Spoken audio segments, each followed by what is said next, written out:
with words of wisdom and attack. Shut up! Let me munch my nuts. Shut up! Let me munch my nuts. Shut up! Let me munch my nuts. Yeah! Sodium's getting high, and vitamin B12. You're getting nourishment from the nuts variety that you do. You may think of dirty jokes, all your 69 tropes. But Capo continues lunch, he continues to munch. You didn't turn your back on them, although they're making your mouth dry. You'll never go hungry again until your death counts 60 high.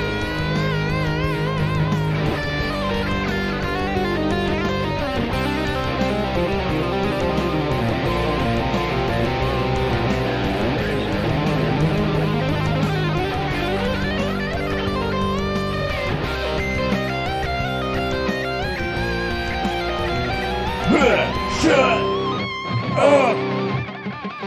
Let me munch my nuts. Shut up! Let me munch my nuts. Shut up! Let me munch my nuts. Damn you, rotating cube! Shut up!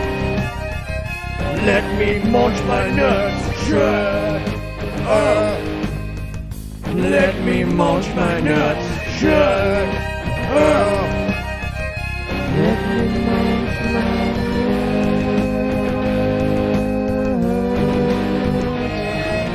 Shut up! Let me munch my nuts. Shut up! Let me munch my nuts. Yeah! That was a fucking jam! Today, we pay homage to the streamer's salty snack of choice, and the capos brave enough to defend their honor. Sit back and listen for a while, friends. You're in for one hell of a salty surprise. Sometimes streaming requires a meal, but the chat won't let you enjoy your snack. Unrelenting in that mockery, you fire back with words of wisdom and attack. Shut up! Let me munch my nuts. Shut up! Let me munch my nuts. Shut up! Let me munch my nuts. Yeah! Sodium's getting high, and vitamin B12. You're getting nourishment from the nuts variety that you do. You may think of dirty jokes, all your 69 tropes. But Capo continues lunch, he continues to munch. You didn't turn your back on them, although they're making your mouth dry. You'll never go hungry again until your death counts 60 high.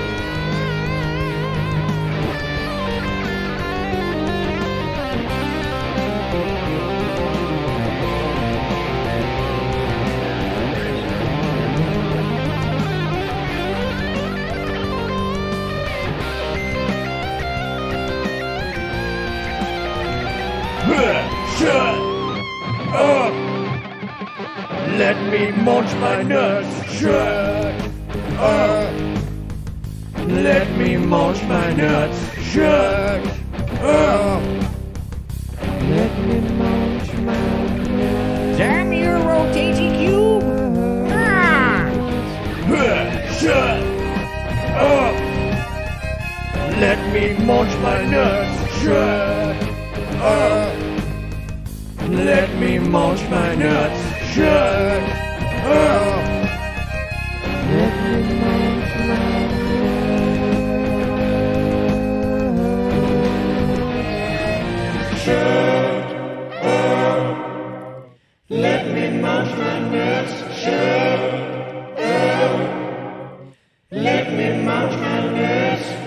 Yeah.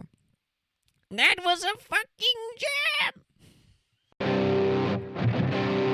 Today, we pay homage to the streamer's salty snack of choice, and the capo who's brave enough to defend their honor. Sit back and listen for a while, friends. You're in for one hell of a salty surprise. Sometimes streaming requires a meal, but the chat won't let you enjoy your snack. Unrelenting in that mockery, you fire back with words of wisdom and attack. Shut up! Let me munch my nuts. Shut up! Let me munch my nuts. Shut up! Let me munch my nuts. Yeah! Sodium's getting high, and vitamin B12. You're getting nourishment from the nuts variety that you delve. You may think of dirty jokes, all your 69 tropes. But Capo continues lunch, he continues to munch. You didn't turn your back on them, although they're making your mouth dry. You'll never go hungry again until... There we go. We are now live. Hello and welcome, everybody. Welcome to this week's episode 16 of our weekly D&D show, the Ebon Death. Just before the show began, everyone, bar a few of us, decided it was time for blankets, so that is why everyone is now covered in various blankets. You guys are aware it's spring, right? It should be warmer. Blanket time or no time. It's not even cold. It's just Cozy. It's just Comfy. comfy. That's fine. You will cozy. need the blankies for the trauma that is to follow. yeah, emotional pain. You can soothe your emotional pain with your blankets. We've already lost them. I'm ready. Bring it on. So hello to everyone joining us and watching us. I think there might be some new first-time people in here. Null Void Meta, your entry has been logged in the Geeks Codex, and your name will go down in the annals of history as a geek, freak, and nerd, just like the rest of us. Welcome. This is the only time I get to say that on this version of the stream, because it's saved for the prep streams, and we don't normally talk about the chat during the actual game. So hi, welcome to the stream. So getting on to the actual show, who wants to give me the recap? What the hell happened last week? No, really, what happened? I kind of forgot. We talked to a Of course. succubus. And we bought her. Yeah. Important question. Does anyone remember her name? Girl got sucked off by a succubus chest. Philona. Excellent. I'm glad someone was paying attention. Fanny Boys got put in a box. Yes, he did. You're welcome. Thanks for that. Operation Muso became a bottle opening strategy, and we saved the Emperor heroically with no thoughts of murder at all. Yeah. That was, I decided against trying to fight with a shovel. Yeah, Gersha wanted to kill the Emperor. Thank goodness we were like, no, you shouldn't. Good thing that You all of us shouldn't. told him no. We held him back and everything. yeah. Thank there's- goodness. He was there's so about to kill him. Absolutely no peer pressure whatsoever put on me by anybody, and I totally wasn't conflicted about trying to save someone's life. Well, that's good. Yes. That's good. Because Yeah. so were we. Definitely haven't done, a whole thinking about and then actively discussing the murder of a potentially innocent man. In front of gods. That definitely... Potentially. But potentially not in a sense. That definitely won't appear on the VOD of last week's episode. Taking roughly 20 minutes of the session. Yeah, good thing none of that happened. That would have been awkward. Yeah. So, with that in mind, you guys end up chatting with Tristan for a fair amount of time, getting some potential backstory info off of him. Uncertain as to how accurate some of that might be. And then he sent you away so that you would go and leave him in peace while he deals with the whiplash of realizing he's had 2 years of memory stolen from him. And, oh, sorry, is everyone's audio delay? I don't see any audio delay. Is it just me, or do you guys get freezing in Discord as well? Oh, it's just Good here. you. Yeah, it's just you. Okay. Yeah. Oh no. Oh Oh, no, no. PC. Oh, PC. he's mad. Oh no. Oh shit. Okay, I'll Roll restart for tech it. support. Sorry. Please. Shit, I dropped my D20! I'm assuming that's a bad roll. That's like cosmic disaster. I was gonna say let me roll, but that's a bad Just gonna idea. go to our be right back screen Wait, once you wait, get the wait. broken camera layout. Oh, I got a 19. Hey, that was perfect. I rolled a I'm gonna 10. grab my pen. Going for a really There we go. early break in this session. Well, guys, we made it past the intro. See you next Thanks for Wednesday. joining us. Bye. We'll all go to our post-session. We'll see you next week. Chaos break. Yeah, I hope it's okay. If not okay, I might get my laptop or something. I don't even have Tetrio on. Do I? No, I don't. Just like always running in the background. Always. Always gotta be You ready. can't stop the Shiblawi. Oh lord. No capo, no land for you. We are back now. I see you being tricksy in the chat there. I would never. So the Sneven have finished discussing various bits and pieces with Tristan, and he has asked you to leave him be so that he might deal with the emotional and clearly traumatic whiplash he is suffering from his 2 years of memory loss. And to that end, he has asked his guard captain to escort you downstairs into the audience chambers, which is where we are going to pick up this week's session. So Tristan remains upstairs. Oh, I found my thing. What thing? The You Jade did? Arachnid. We're still No, I playing. do it now. Like we're still playing D&D. I found it and Tristan let me have it, so I didn't technically steal it. Because I told him it was a True, family you thing. didn't. You sort of lied to him, but no, I suppose technically But he said, yes, of course you can take it. It would be horrible if your family didn't that have is true. that. But he believes you. And so do I. That's the problem. Fair enough. So, as you are led down the spiral staircase from the top floor of the palace, a music change will take place. We'll actually go back to the Timon Palace soundtrack. There we go. It's still a creepy place.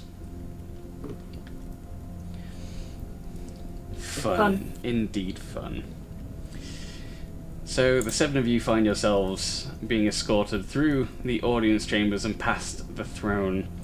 As you are escorted towards the two large doors that enter into the audience chamber, the guard captain that is escorting you, he suddenly stops. And he turns to some of the other guards and beckons them closer for instructions. And as soon as I find the right tab, I will mention his name again, unless someone can remember what his name was. Keith. His name wasn't Keith. That would be a silly name. Was it Steve? He looks like No. a Steve. No, it wasn't Steve either. Colin. Can I have a Dave? Gary! There was a Colin a Mark. couple of sessions ago.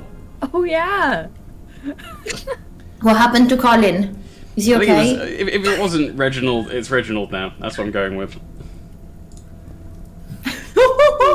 I'm gonna call him Reggie. What energy?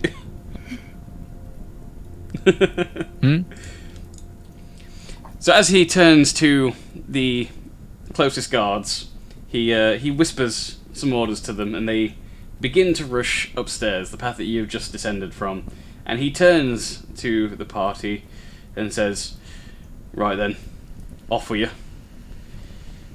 Feel free to leave whenever you like, ideally sooner rather than later." What, the castle or the... Well, the castle would be good, but I expect to see you out of Tamont within the day. Didn't your man say that he wanted us to specifically stay here till he figures things out? It matters not what he said. Yeah, it does.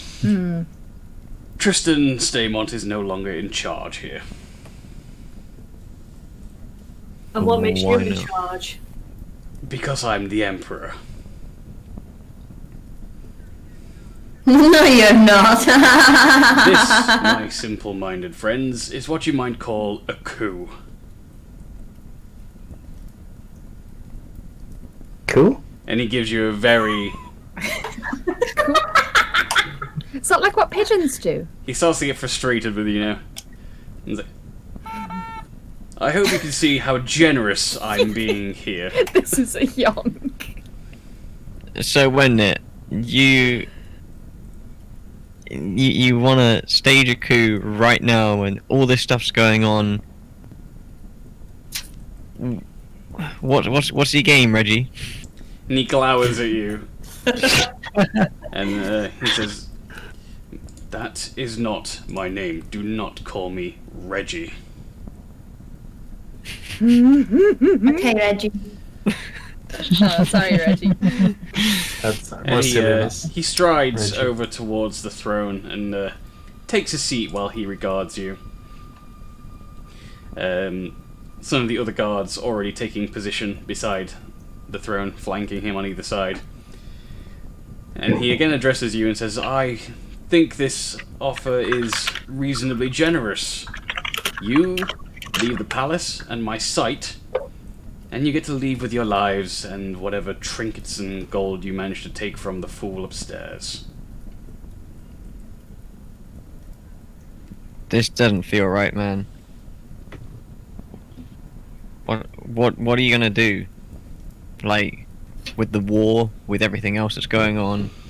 And he gives you a dark grin, and he raises his hand and says, "Why, of course, it will continue, and I will profit generously. What else?"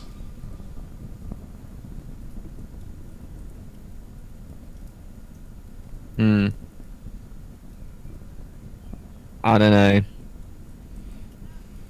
You sound remarkably familiar to someone we've recently just been interacting with. Yeah. And he shrugs and says,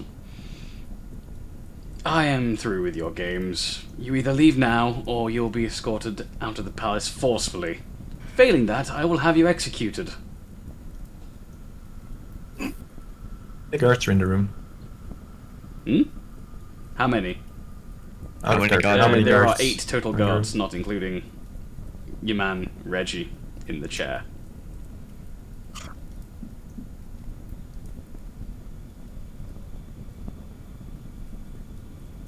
Let's go. Not out. Yeah. Let's. Try to make us leave now. This is a coup of the coup.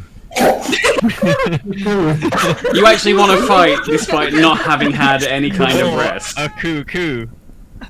I just bit my teeth so much. We leveled up! Yeah, but we did. Sharid is on Yeah, you leveled up. Like I shouldn't have Death restored to your die. hit points or spell slots. which is Right.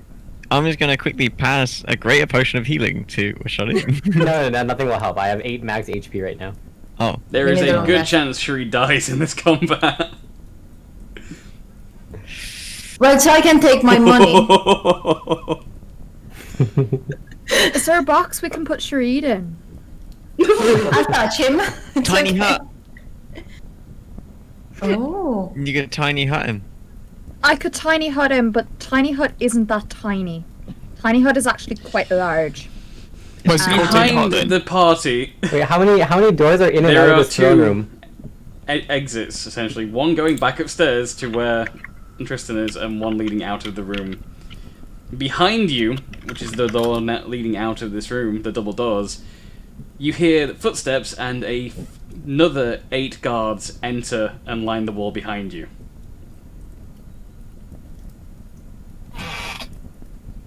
Huh. Can we go back to Tristan? Not Yeah, likely. can we take Tristan with us? It's not starting to sound... You don't think you could really take him with you at this point. Well, what's going to happen to him? He's Is probably he going to too be killed. traumatized? Like, I mean, let's just say how it is. Like, But that I mean, like, this guy's literally come down and been like, right, I'm emperor now. Like, get lost. So, I don't think he's going to go upstairs and be like, oh, pally with this guy. I think he's just going to go up and slaughter him. We have no real chance of winning this fight by the looks of things. But can we save Tristan? Maybe we back out first and then come back later. That's the idea, Ebon is probably. probably gonna die. But also, he's not actually the emperor. Yeah, I feel like political Neither of prisoners them are are. more likely than executions, honestly. Can we Ah, ask true. the guy, Reggie, what's going to happen to Tristan then? Yeah, Reggie doesn't need Tristan to die because Tristan is not actually the emperor. Yeah. Someone with high charisma talk to Reggie, please. Oscar, please talk. Everyone else is speaking. We're intelligent. We're just unlikable. We're not charismatic. Okay. Is there any way we could talk them out of doing a coup? Have you You can considered certainly not try to convince doing them. but I don't imagine it's going to be very easy, if possible, at all. Understandable. Have a nice day. Have a nice day. Oh, thank you. Please tell me that was Reggie saying it.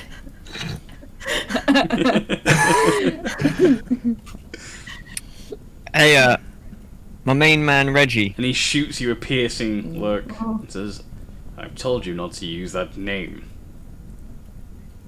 Well, I mean, we'll comply as long as you tell us one thing. What do you plan to do with Tristan? Keep him prisoner for a while, I suppose. Although I have every intention of eventually killing this spineless idiot.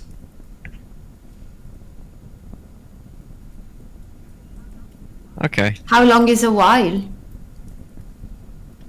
Who's to say? Well, you are, surely. You're in charge, you're the emperor. Some Yeah. things You remain should out know of these my things. control, for now. But with his death, my ascension to the throne will be complete.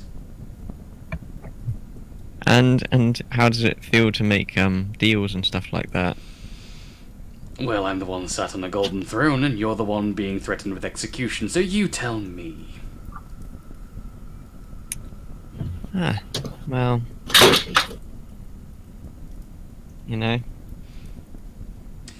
Because from where I'm sitting, Okay, it bye. feels pretty good. Just be careful with the suck. And on that disturbing note, we shall kindly take your offer, Yeah. Emperor Reggie, and leave the chambers. Goodbye, Mr. Reggie. And he says to the party as you're all turning to leave, if one more person calls me Reggie, I will have them executed. Okay, Reg. Okay, bye. See you later, Regmeister. And you walk Register. out of the See you later, You walk out of the Registrar. palace, flanked by a column of guards, as they ensure that you leave peacefully and safely, as far as the palace gates at the very least. As you're leaving, it's there's no skill check involved here. You are all very aware that those last parting words started to make Reginald grind his teeth in seething anger, and yet he lets you leave for now. Huh, that Thank Reg you, is a good Reggie. guy. And you guys have been in the palace essentially all night. The sun has already begun to rise over Tamont. You can see in the distance the harbour of Tamont. The sun is rising and casting long shadows from the buildings. The birds are chirping. And yeah, life in the city is starting to get underway. And the cold, sobering light of the morning, you all feel very tired. And are currently now suffering from one level of exhaustion. Oh no. When do we need to leave Tamont then?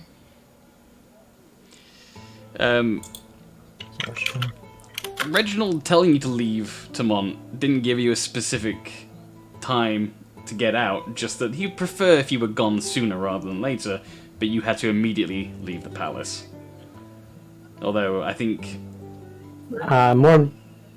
More importantly, how long do we have until we have to get back to our banquet so we can claim our prizes? Unfortunately, I feel like that's you not get a happening. distinct feeling that you Well, possibly won't be able to get back into the palace now. I want my gold. You think Reggie wouldn't like our pantomime? I don't think Reggie likes you. I mean, we can. Any of you. But art is to be kept apart from its It's not. performance. Yeah, exactly. Actors and, their roles are separate. Yeah, but you've already you've already snuck into the palace and done a whole bunch of trespassing, and now the new man's in charge, and he wants none of it or you in any way, shape, or form. Snad. So, I say. who we wants go- to? Or should I go for it? I was just going to say, I say we go find John and Beatus. Yep. And our horses. Ponies and horses. Oh yeah, I forgot about that. I didn't. Luckily, they've been paid off to not not eat. Not being. And Gabby, I want to say bye to Gabby. I love Gabby. You get the feeling, You need to do whatever you want to yeah, do. you get the feeling you're gonna have at least a day, if not more, before any trouble kicks off in regards to you guys. Just I wouldn't expect to be allowed back into the palace. The guards that escort you out of the palace, they'll let you know that they'll be keeping an eye out for all of you and not to try any funny business. Can I do a perception check on the guards to see like roughly what their equipment's like and everything like that? You can see that they're kind of dressed in standard armor. That you've seen a few of them around the city so far wearing kind of basic iron-plated armor. It doesn't look quite as strong as the kind of custom tailored armor that Fanny Boss is currently wearing. But it looks pretty sturdy. Like, a lot of their equipment seems to be in good condition and well maintained. It's just not the best quality. Aside from the 4 guards in total that you've seen that were in the audience chamber and at one point in Tristan's room, so as they mix it in and out, were wearing significantly nicer armor. You're not sure if that means it's any higher quality, but it does look somewhat more ornate, as if they were possibly Royal Guard or something along those lines. But everyone else seems to be wearing usable, very well, functional armor. What are the colors? Lots of oranges and reds as the colour of the Staymore Empire. Which you can already see as you walk away from the palace. The flag of the Staymore Empire being lowered on the flagpole and taken down. The Reggie Empire begins. He's working for us. Yeah, are you guys cool with this? Because I'm definitely not. Like, we leave, and then this guy carries on a civil war. I want my gold. Well, we Yeah. can get that too. We Yeah. can literally get it all. We'll be better off finding a way to do something about this, but it's not gonna be now, realistically. No. What I'm thinking though is, we all need to sleep. We all need to rest. We just come out of a pretty big battle where I totally did damage and totally taken some hits. Right? How long does it take for you to long rest? Yeah. It's 8 hours, Last isn't it? long rest that you guys had. 8. Last night? Like Yeah, you last can only long night? rest once every 24 hours in game. Okay. Yeah, so we can. Like, rather than doing that, we should talk to people first, or we should talk to Vitus. What I'm thinking is if we have long rest, I can long rest in 4 hours and go and show the books to Vitus. Because I have all the books, and the books have the secret to restore the old emperor. Okay, but we go talk to him now and then go have a nap. He'll need some time to figure it out anyway. Yeah, Early. can also do that. I think it's a good idea to I'll find fix Jordan as exhaustion. well because it might be worth. I hope he's still If we are- mad. Well, I think if he's mad, I think he's going to be even more pissed at. Well. Oh. We lost A. Rip. Oh dear. I was writing notes. Yep. And he's Yay. back. He'll be back. Sorry. Alright. Did Reggie eat you out of the call? Yeah. Reggie It was because I called him the registrar. He's not a fan of that one. I mean, that's fair. That one's fair. Alright. Understandable. So. If you guys are gonna go talk, I'll leave Bucky with you, but I need to go sleep. I am in dire straits. Yeah, you're not doing so good. But one of you may take Bucky. I'm not. I literally just like jump back at the notion that. I'll take Bucky. Okay, I hand Bucky over to Oscar, and leave a good berry inside of Bucky.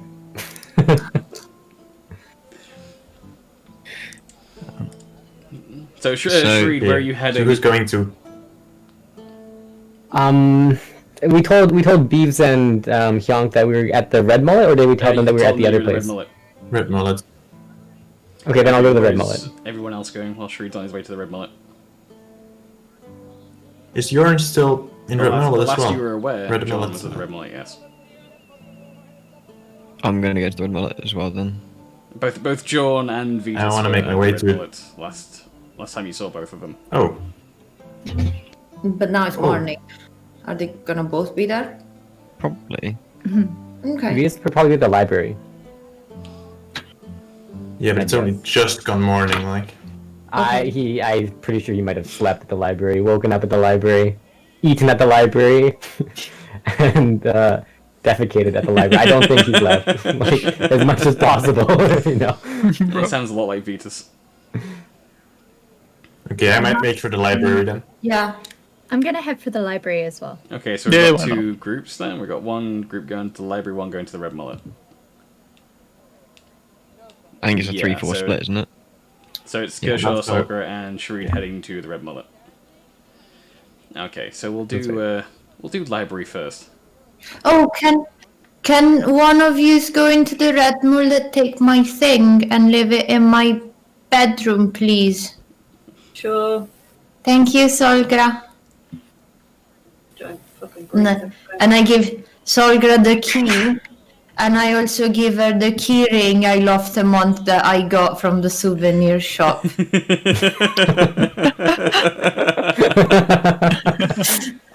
That's because you won the fight. I bought it for you guys as a well done. But I didn't know you won then. I just assumed you were gonna win. It's not a year of something that I killed, but I hope you like it. Thank you. So the party Inventory. walks together for a while as they make their way back, and as the three of you split off to head to the Red Mullet, that's when M hands over the stuff, and then M, Oscar, Fanny Boss, and Caporius make their way to the library.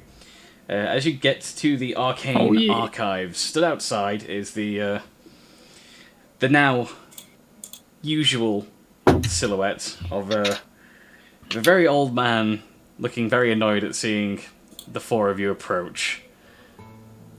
And as you step towards the arcane archive, he calls out and with a crooked finger says, "Wait, don't I know all four of you from somewhere? You're with that Big John man, aren't you? We are indeed. Yes. We're not here to cause any John. trouble. I told that Vetus only one other person would be allowed in, and the Birdman, he is the one that was allowed in. I can't make exceptions for all of you. Can you get him to come And out? he looks at you and sort of tilts his head and says, "Who?" Vetus. Oh, I would, but he's not here. Okay. Do you know where he is? Did he mention where he was going? No, I presume he has somewhere to sleep. We don't allow people to sleep in the library, and if we catch them, it's a stern talking to. He's had 3 stern talking tos now. That's more than anybody else in Tmont. Not surprised by that. Very well, So he thank you. hasn't been here this morning yet. No, not since not since late yesterday evening have I seen the horned one. You know his name is Vitus, Yes, right? Virgil, something like that. Yes. No, Isn't that Vetus. what I said? No, it's not what he said. Also, you called him the Horned One, so why don't you just stop with this shit and call him Vitus, because you know that's his fucking name. Whoever he is, the sleepy one. Yes, he's not here anymore. We told him to go home. The sleepy one is okay. Don't call him bad names, okay? There's no need to be a twat here. And he looks very confused at you and says, I'm sorry, it must be your accent. I've no idea what you're talking about. It's common, motherfucker. Don't you understand it? It's what? Common. I speak common. Anyway, can I do anything else for you? No. Just stop being a meanie. And he smiles and nods, but that's all he does.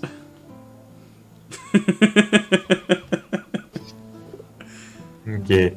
I hint at him to like maybe let's maybe go away from here. Hey, let's go. He's had fine. enough of all of you. I think it was probably, looking back, it was likely to be Zombo that pushed him over the edge. Well, good, because we've had enough of him. This is a crotchety old man who usually sits outside the library all day and does nothing else but look at the world, and he had to spend 8 hours sat beside a zombie wrist with no head. That's probably going to mess him up a bit. More than he already was. Yes. There's no reason to be mean to people just because they don't look like him. Okay, so we shall make back for the Red Mullet. Yes. The director's As well. route, so that we might run into him if So the 3 of you guys heading to the Red Seriously. Mullet have got a head start, as it's taken a short amount of time for the other 4 of them to wander there and back. So the 3 of you enter the Red Mullet, and looking out across like the bar, you see one table still has a patron sat at it, and you realise that it's actually under all the books and papers and things piled up. It appears to be a sleeping, snoring loudly Vetus with his head on table. There are 4 or 5 mugs surrounding him, each of varying levels. It smells from the distance much like coffee, and it looks as if he's been ordering a new one every time one goes cold. Does he have does a not have a blankie? blankie. He's currently just head first on desk, snoring, drooling slightly onto whatever paper is. Can we give him a blankie? Do we? I mean, you deserves could, a but blankie. you 4 aren't there yet. It's Solgra, Gershar, and Cherie that have entered upon this scene. Oh, Alright. I'm just gonna go over to the bar and order a coffee for him. I am gonna go towards him and just give him a gentle nudge. As you Yeah. as you nudge him, he awakens with a fright and he starts flailing. Like, what? Oh, and he looks around confused, and he's already knocked a coffee over onto the floor, and one of the cold ones. And he looks up at Solgra and he's like, "Oh," and he leans out to look at just past the door. "Oh, it's daylight. Did I actually sleep?" I'm guessing you did. He, I put the new coffee in front of him. he smiles up at you as you hand him the coffee. You can see the dark bags under his eyes. and gives you a weak grin. He says, "I think I'm onto something. I'm not certain yet. I maybe need more sleep." I think what you need to be on is a mattress. I wish I had an argument for that, but I don't. Hey, Vitus, do you like pigeons? And he looks at you confused. And it takes him a moment. He says, "Sorry, Gersha, I think I might be too sleep deprived. Did you say pigeons?" Yep, I did. Cool. And he's trying to be one step ahead of you, but with his sleep deprived state, he just can't grasp whatever you're trying to get at. It's like, where is... I just go and whisper in his ear, yeah, there's some serious stuff going on. A lot happened in the castle, and it may or may not have ended with the captain of the castle guard leading a coup. And you can see him looking into your eyes, confused. And it takes, you could probably count a good 10 seconds before the recognition sort of like crosses his face. He goes, "Oh, pigeons." Yeah. He chuckles a bit at that, which is again a rare sight for Vitus. And he says, "That's very clever. I'll try and remember that should I ever come across another pigeon." And he nudges you. The pigeon's not the point. And he looks at Sawyer like, "It's not." Did you listen to anything Gershar just said to you? I know you're sleep deprived, but, you know, I could have elicited a little bit more of a reaction out of And you. he shrugs and says, "Well, one emperor is just the same as any other emperor. It's one person getting rich off the suffering of the common folk. What do I care if there's no violence outside? There's violence outside. Then, again, No. it makes no difference to us. We're not from here. We're not staying here."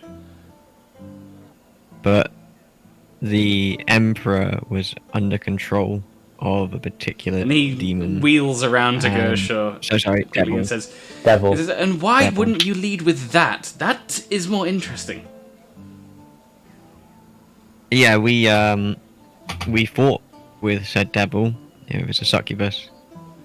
And when the emperor came to, because the emperor was stabbed, and we And saved. he starts his taking life, notes and gets and- slow down and says, the new emperor from the coup or the original emperor that was not an emperor?"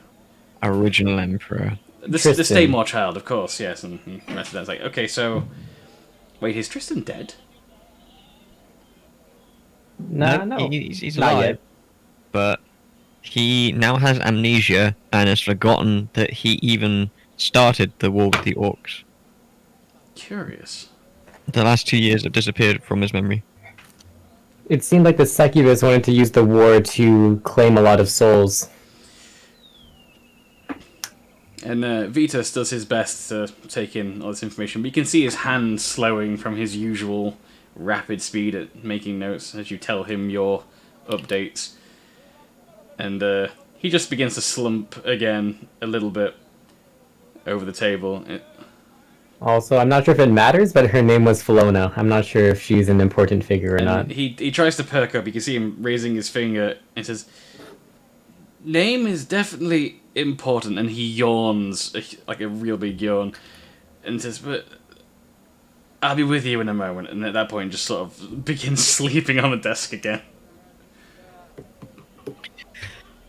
Well, it looks like Vitus is out for the count for a bit. It might be worth trying to find Jorn, and then maybe, Charlie, it might be worth you getting a rest at some point. I'm going to sleep. Can one of you carry Vitus into a room somewhere? Yeah, I'll do it. Okay, I'll go and As you find Jorn. pick up a Vitus to second. carry him to his room, you can hear him mumbling in his sleep, "My notes, my notes." Your notes will be fine. I'll grab his notes and bring him up with him. Good man.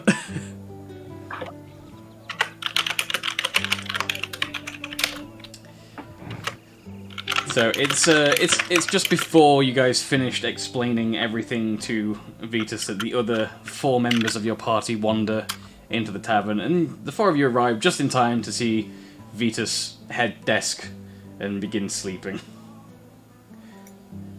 Where's my thing? It's fine. I'm carrying the Arachnus on my front.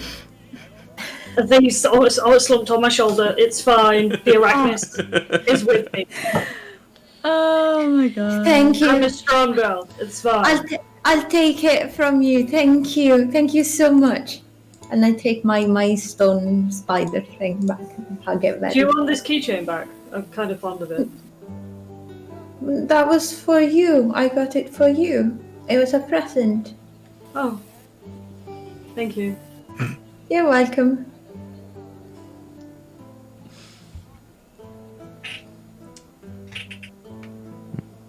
Alright, I'm gonna put Vitus's notes in his room and then try and find your John. Okay, so Solgra and Gershaw are now on the second floor of the tavern, and you're gonna go find John. So what are the other members of the party currently doing?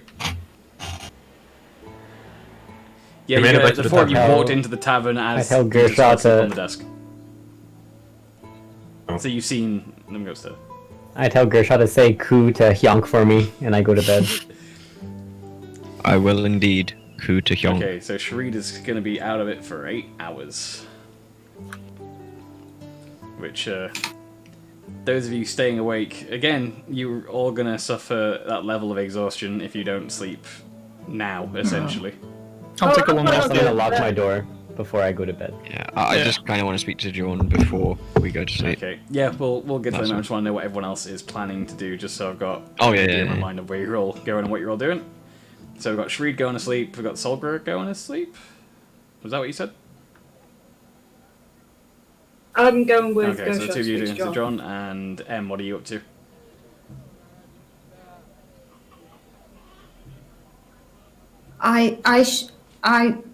I'm either gonna go to sleep or go to the flying duck The or drunken what the duck. name was, the drunken duck, to meet up with the guy,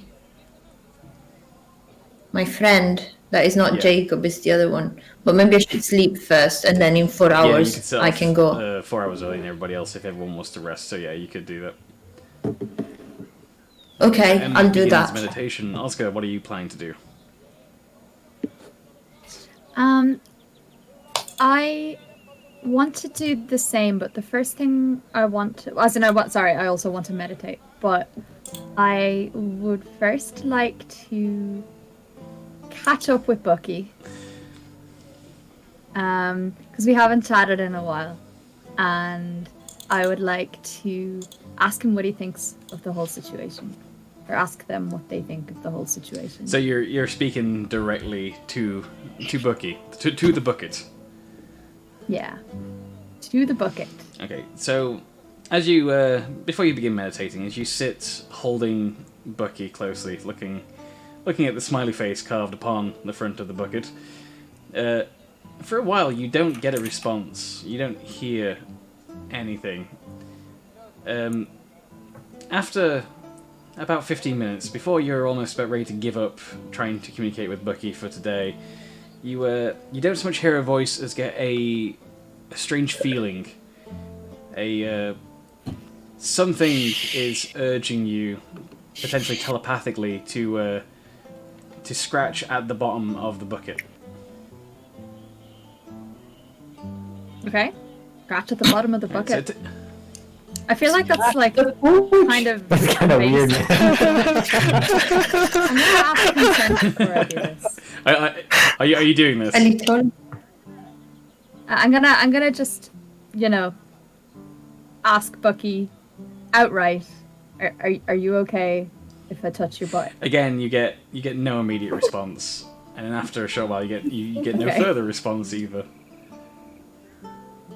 Okay, I'm gonna do Right, so it. as you begin scratching at the woods at the bottom of the bucket, the bark begins to peel away, and what you thought was a simple wooden bucket with sort of an iron banding around it, after the first layer of bark peels away, you can see that even though there's still traces of whatever this carved wooden material was, it is not the core, and underneath it something glows dimly. Fuck, he's shiny? Okay. Okay. I don't know what to do with that information. So essentially, what you've done is by dragging your nails along it, you do find that you've injured yourself just slightly. It's caused you to draw some blood yourself after this whatever this urge, this telepathic urge to make you scratch away at this material. After peeling away the top layer of bark that was on the bottom of the bucket, you can see that there is still a fair amount of wood, just not the bark layer there. But you can tell that deeper into the core of whatever this material is, it's not just like a core wood. It is actually some sort of possibly gemstone, you think, from the gleaming that you can see there. He's shiny. He's shiny boy. Okay. Cool. Okay, I never knew. I never knew you were so beautiful inside and out.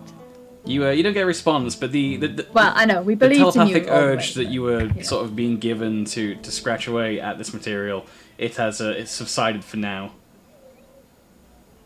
Okay. I'm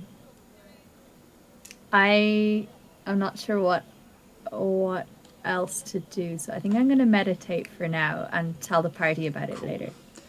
And so, Corporeus, what are you planning to do? Well, since Vitas is off to bed and that's the only person I'm really interested in talking to at this point, I will also go to bed and rest. Alright, so you are going to bed, and Fanny Boss. Big sleep. Big sleep, good. Oh yeah.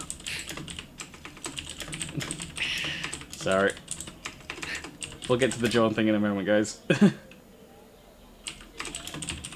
I was just laughing at the top corner of Russell's feed. Well, Nothing. nothing There. new. Not on stream at least. It's just for you guys, that one.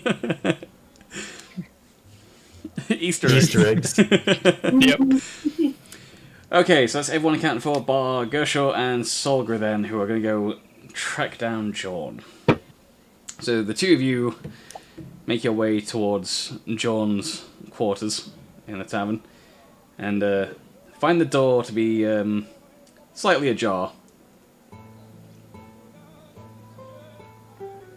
Okay.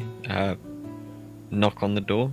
You get no response, but as you knock, the door opens, creaks open just a little, allowing you to see slightly inside. The room looks to be, at least from the bit that you can see, an absolute shambles.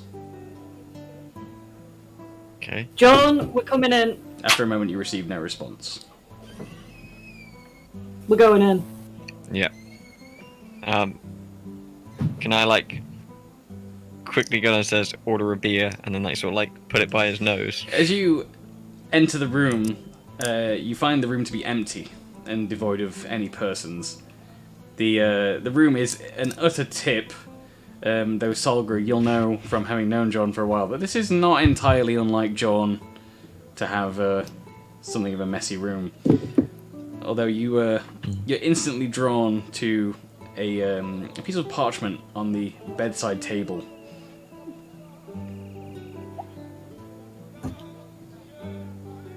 Can we read the parchment?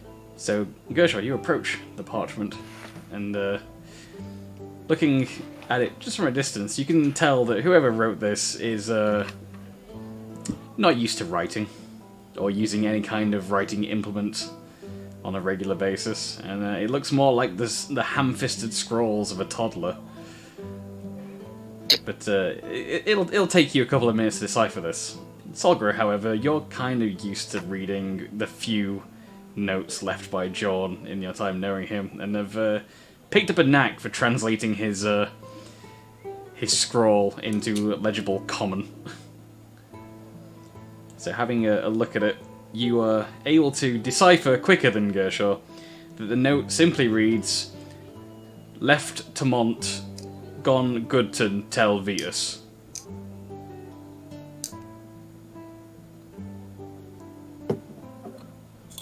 Wow. He's That fucked sucks. off. Yeah.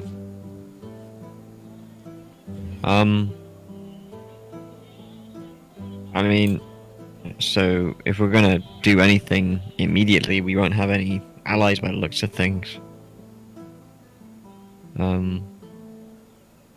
Unless we find Hyonk and Beeves, and they may be able to help. Maybe not Right. immediately, but maybe at a later date. I mean, like, you know, I think he respects you as a warrior, and he might be able to lend a hand. Can I have a quick glance around the room? You can. You don't find anything of any interest immediately. Nothing sticks out at you as being different to what you'd expect from the few times that you might have seen any particular room that John calls home for more than 3 nights. It's about the usual state of the pigsty that you expect from the Donda God himself. You do find that there is, as to be expected, a few bottles of ale drank and emptied that lie in the corner of the room. There's also a mug of some variety of hot beverage, and it still feels just a bit warm. As if the occupant that had been drinking this was here maybe 2 to 3 hours ago at most. Or possibly much more recently than that.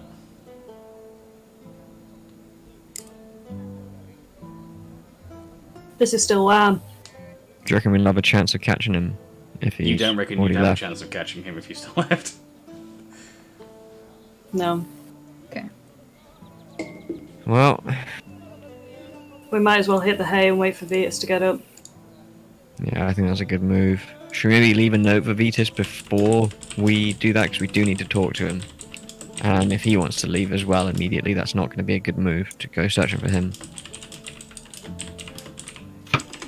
Can I write a quick note then, and then leave it by Vetus's bedside You table, just can. saying, please wait for us as to get out, because we do need to speak with you urgently. 1 second.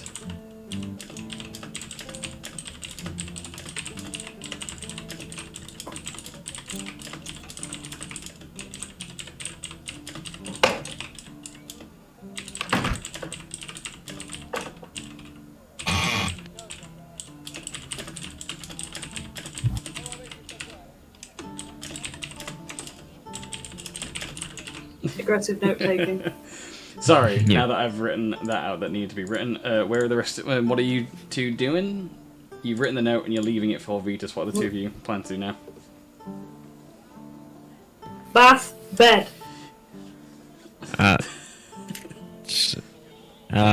Yep.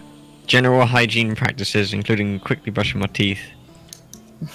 And The two of you make use of all the facilities that John has paid for to the best of your ability, despite your exhaustion, and make your way to your rooms without trouble.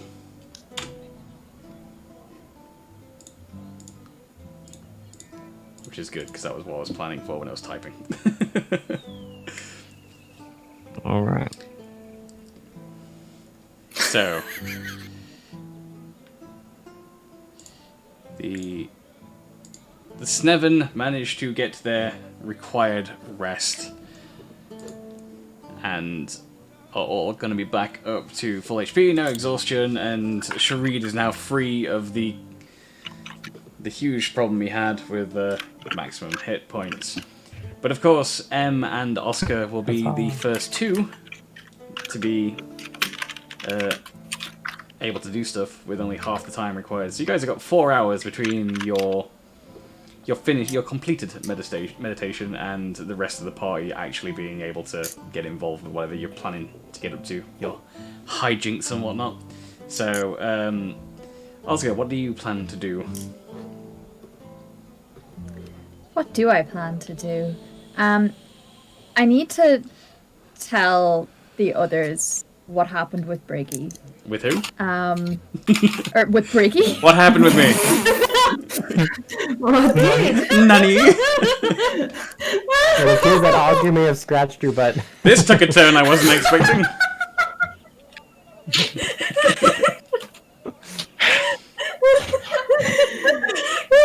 But you're made of Turns out Briggy's gemstones on the actually made of inside. gemstones. Yeah. How did you find that out? I played the fifth. So I scratched Bucky's butt. He told me to. It was consensual. It's okay. But he. But who are you talking to? The only one that'll be Everyone says the only one available to Sleeping. chat to for you right now would Yeah. be the only the elf in the party. Yeah, Okay. So we're now I'm- all having weird dreams about Bucky. Funny you should say that, but you all are having weird dreams now about Bucky. Apart from And Fanny Bucky- Boss, who's having weird dreams about me. He doesn't understand the fourth wall being broken, but So, apologies, everybody. That didn't happen. Let's move swiftly onto our regular programming. So yeah, I do. I talk to M. I say, so Bucky did a thing. Again. Yeah. So like he was sort of moving me to scrape off a little bit of like the bottom of him. Look, I- I've got somewhere to be right now, but how you come with me and you tell me on the way. Okay. Okay. You're up for let's go. for an adventure, which is I'm a up good for an adventure, adventure. not like the ones that we're having here. Cause Let's go on an adventure. But I'm That's taking my boy. Bucky with us. sure, Yeah. I'm taking a stone spider with us. Cool. Let's go. Maybe we can be friends. Let's go. Let's go. Okay, so I think we make our way to the okay. So the two drunken of duck. you leave the Red Mullet and head over to the Drunken Duck. It's pretty easy to pass through town as the festivities of the festival that were around yesterday seem to have died down significantly, and you notice in your walking that they've increased the patrols and amount of guards around the city. Everyone's looking a little bit more dour than they were the day before. What does that mean in English? Sorry, common. I mean. Sad, melancholy. Yes. Oh. Now. Sad. Oh. They're having Oh. post-festival blues. Hmm. You do notice Okay. that the usual tabards being worn by the city guard, the reds and oranges that adorned them before, have been replaced now with a forest green.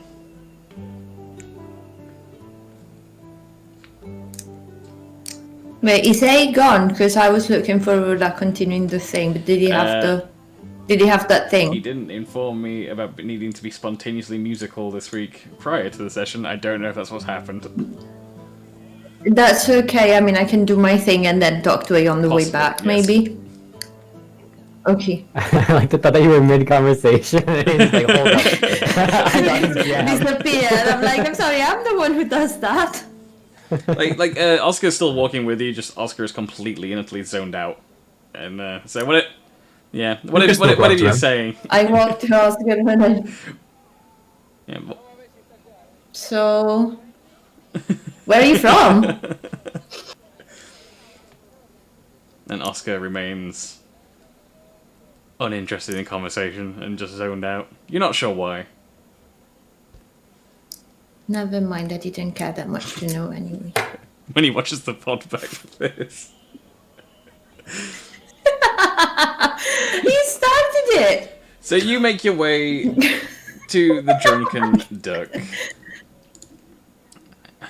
Yeah, I tell Oscar to wait outside, So just in Oscar case. stands outside holding Bucky.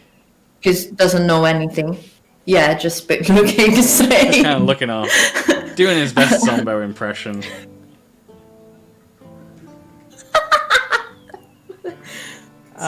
Zombie impression is probably a bad idea at this exact moment in time, honestly. Note to self, do not dismantle No, Oscar. do not dismantle Oscar. Do not People are imitate going Zombo. and look at Oscar and be like, you made a fine armor. So you enter the Drunken Duck, and looking around, you can see that the place is packed with the usual unseemly characters. all trying to keep to themselves. It's almost an art form that you can find so many people gloomily drinking in a darkened corner of a tavern that only has 4 corners, and yet somehow there seems to be 12 or 13 different gloomy-looking roguish types all drinking in a darkly lit corner. The impossible has been achieved by this edgiest of edgy bars. That's my jam. The 9-inch balls play in the distance, and I'm like, yes. Outside the tavern, Oscar Well, hello manages then. to sort of just come back to his senses Apologies. and realise that you were talking to him and he never actually responded to anything you said. But he stands there, still holding Bucky, waiting outside the tavern for you. You're waiting outside. Yes, we're gonna talk on the way back. Apologies. Yes, It's okay. I will maybe space out again in a few. Apologies. That's okay. I just had I had a moment of clarity. I can predict the future. It's crazy. Wild. That must be Bucky. Maybe it's Bucky. Maybe it's Bucky telling me that I'm gonna space Possibly. out in a few minutes. Maybe. He does possess magical powers. Speaking of, yeah. So Bucky has a shield. I'm inside right now. You're outside. You've been Because it's dangerous inside, so I You've sort just of don't been- just wait outside. You've So been you're left there sort of with standing, Bucky. holding Bucky, looking off into the Sorry. distance, zoning out as Em went inside the Drunken Duck.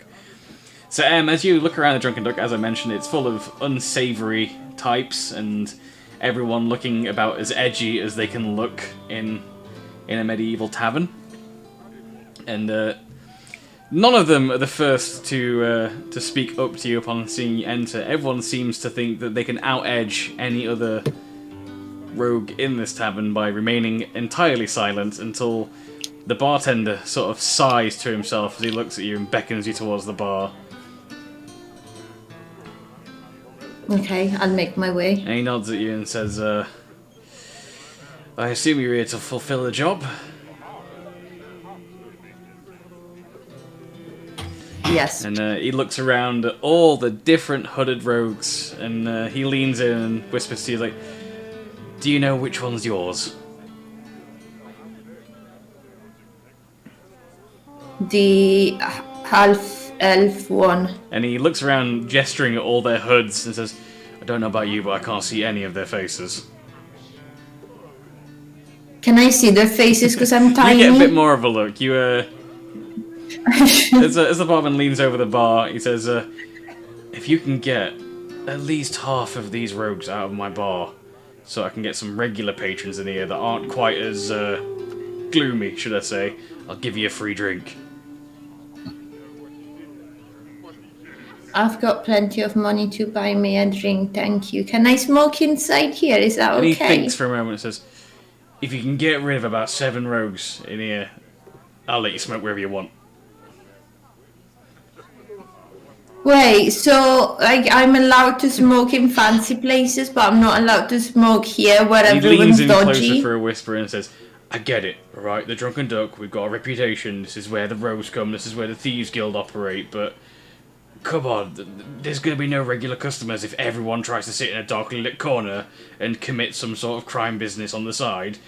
I need to get paid by regular paying customers here. They're all sat there, whining and moaning. That one, he points in the corner, that one's been here 4 days. I've only seen him buy 2 drinks. Please help. I'll try and talk to them. And he sighs. That he doesn't let you I'm continue. He says, not "Oh, sure." thank Uthos." And he puts a free drink immediately in front of you and says, "That one's for even attempted." Can I smoke now? And he says, "If I say you can smoke now, are you still going to attempt to get rid of some of these rogues?" Yeah, what do you have you seen me? What does make you think that I'm in any position to tell them? You see, because you Where walked to in here on go? purpose, and you're not already sat in a darkly lit corner. So you ask everyone that comes Yeah, in this? pretty much. And he points over to one in an opposite corner and says, Oh. I asked him 4 days ago. I've not seen him move since. I take my drink, I drink it like all in one go, and then I look at him and it's like, well, I thought I was special, but hey, I'm just like everyone And else. he gives you a polite smile and says, Well, if you can help me out, then you might be special. You're sure being very good at making me feel like it. He says, you shift some of these rogues. Can I get another drink? He puts On another the one in house. front of you. And again, he's still leaning in close and whispering, says, and this is the most conversation I've had in 2 weeks. I know you rogue types are meant to be quiet, but Beth. bartenders like to talk. Do you feel, but you understand. Not really. I don't like talking to people. Would you like a rolly? And he sighs and says, yeah, go on then. Okay, so I get the amber, I get the leaves, and I roll 2 rollies, one for him and one for me. And then I'm like, I need to find this guy now. So please help me so that I can help you. And he thinks for a moment and says, well, have you got a name for your contact?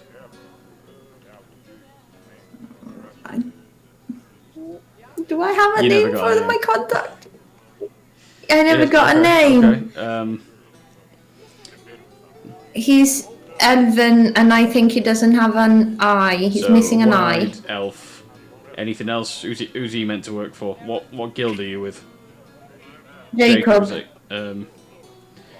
Oh, from where's he from? Is that Great Stumbleton? Aye, it is.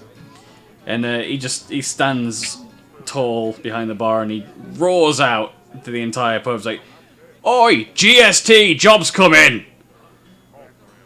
And you see one of the rogues in the corner stand up and he leans forward, his robe pulls slightly back, and he says, "Over here." Okay. And I look at the bartender and I say, maybe next time you should be a bit quieter. And he gives you a shrug, and as you're walking over to the rogue you were talking to, the barman raises his big arm and points directly out and starts yelling at the rogue you're walking towards and says, "You don't need to be quiet, there's only bleeding rogues in here." And he leans out towards, shouts towards the door, "There's crime in here!" And says, "Look, no one cares." And you can see him get fed up as he goes back behind the bar cleaning glasses. He's like, "I should have opened a chip shop."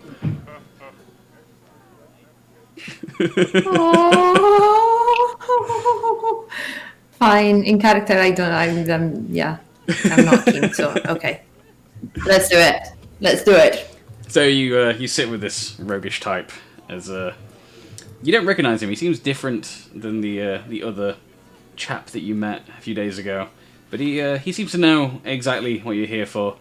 And he says, "So do you have the item?" Like, I think this was the right one. He looks at you and then at the Jade Arachnid as if for the first time seeing it and completely ignoring it in your presence before now, and says, "Yes, that looks probably like the thing, yes." What should I do with it? Should it's a bit big to carry And, around. he reaches into his back pocket and he places a sealed envelope on the table in front of you and says, "You put the item on the table, I pass you this note, and then we both vanish." Perfect. Now, before I do that, did you send the note I asked you to? He I says, paid you. he says to you, "If you didn't, we've never met before. If you've had a note sent through the network, then I can only assume that it's made its way to where it was meant to go." And he gets a bit flustered and says, Okay. "I'm not meant to admit this, but this is my first week on the job. I don't know what I'm doing."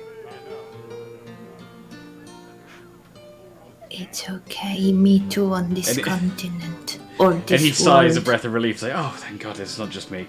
And he said, he, What's your name? "What is his name?" I'm sorry. Can you be Keith? Not now, not another Keith. This is not happening. Steve. His name. Declan. You know what? Declan is a perfectly good name. His name is Declan. Yay. Yay! Aha! Ah. Okay, Declan. Cheers, Declan. Also, are you like stationed here? And he does his best, but fails at maintaining his mysterious facade that he's putting on as his hood sort of falls back down his back. It reveals his bright orange hair, and you can see now in the right light that he looks pretty young, and he just sort of shrugs at you and says, "I only started this week. I used to be a farmer." It sounded like fun. Oh, well, you're clearly you could, I'm sure you have potential and you can do so much better. But in the meantime, this guy at the tavern is getting a bit annoyed at you guys just chilling here all day and just being a bit dodgy.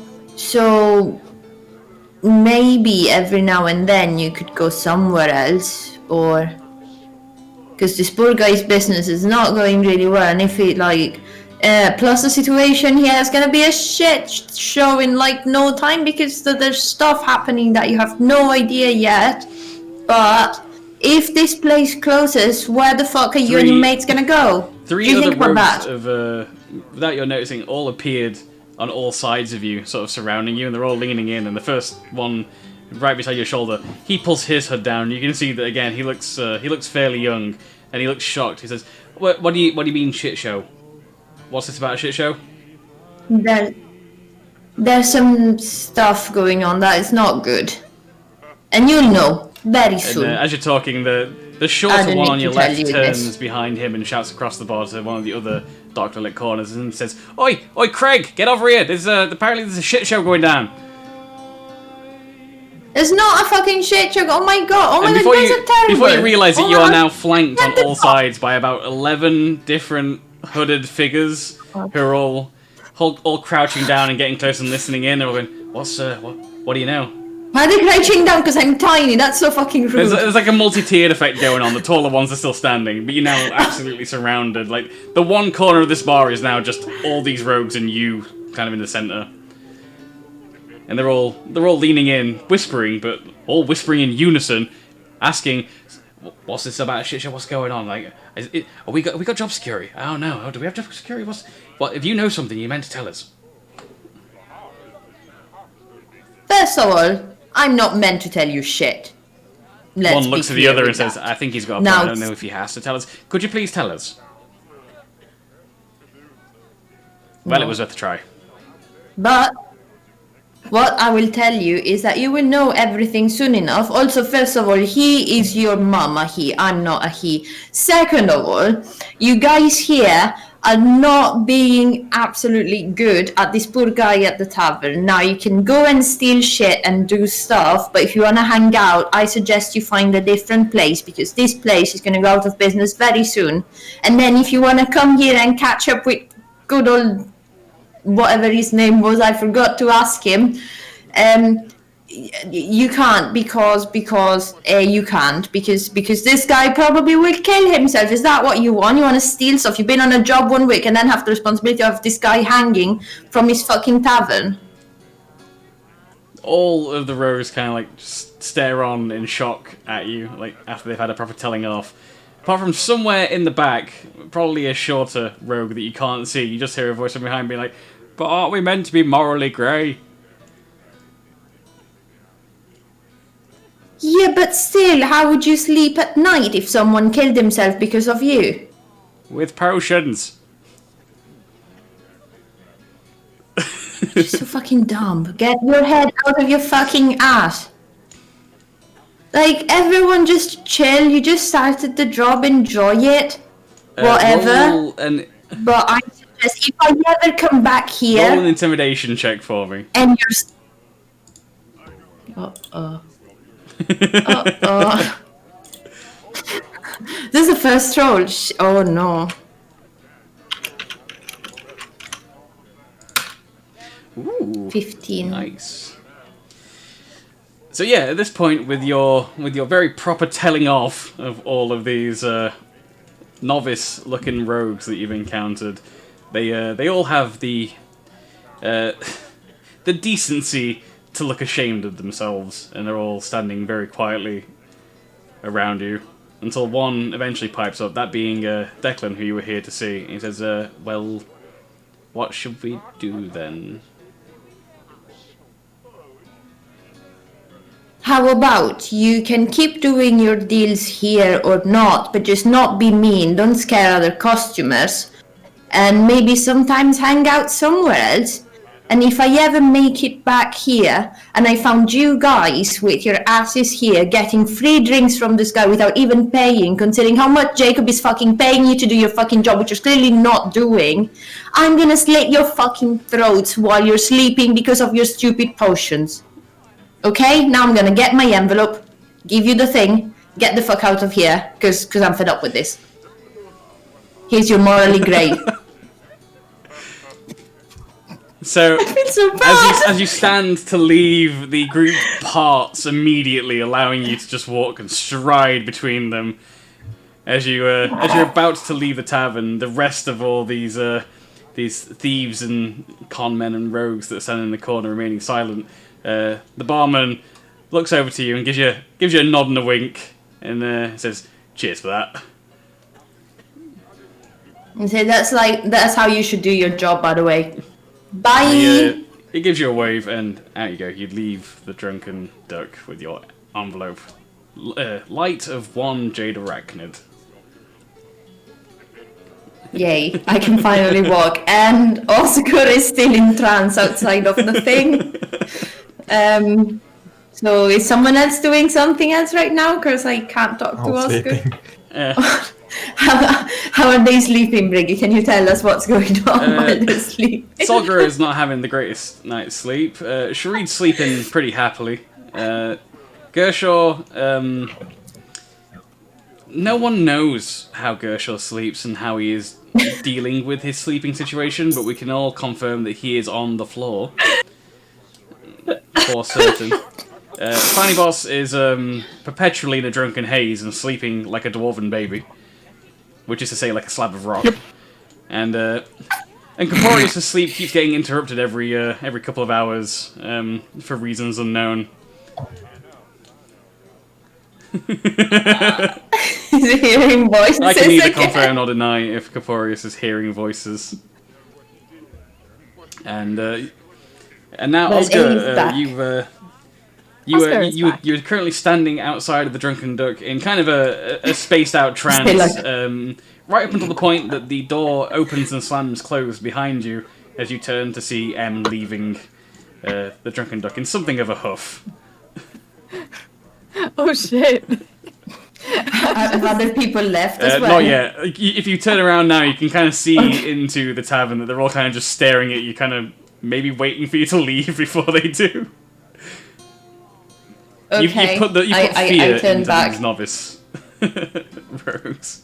Yeah, I turn back and I just like. As you turn back, SMH. they all kind of like just duck down to like hide or like Okay. just not make direct eye contact with you. Anything they can do to not draw your attention. I'm like, so what did I miss? What? Not much. Just people not being able to do their fucking job. Right. Okay. Don't get me started. Nice. So good now. Cool. I think I've done a good thing. Did you? How are you Did doing? you return the thing? Yes. Cool. Yes. Lovely. Anyway, tell me everything. What's going on with you? You okay? So this thing that I've been trying to tell you but keep failing out of character. What's in character? And in character. is that Bucky has a shiny butt. Bucky has got a shiny ass.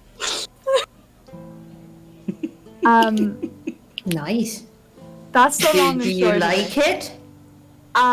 That's a very personal question. So basically he was kind of telekinetically sort of making me like rub off the bark on the bottom of him. I think there was something of interest there, and And look, I did, and look at his butt. Sorry, Bucky. I hope this is okay. We're putting you in a very compromised position here. It's so shiny. I don't know what it could mean or what it could be, but apparently his insides are not made out of wood like we thought. I mean, I don't know what you grown-ups do, but oh boy, that is some kinky shit that you just told me. Have you talked to Bucky It since? was entirely platonic butt poking. Did you at least buy him dinner first? I mean, Sharid gave him a good berry. Oh, I guess it counts.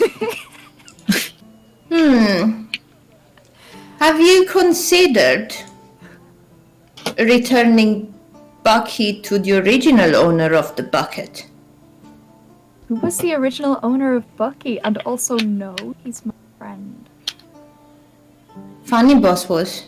Fanny That's Boss. why we got Bucky. So he could throw up in it on the boat. And then Bucky started talking to us. Does Bucky want to be returned to his original owner? Given that He past? didn't throw up in it. Oh, okay. I mean, Sorry, Sharid put boom juice inside. I'm sure he loved that. I'm sure A he thought loved may occur to either of you that perhaps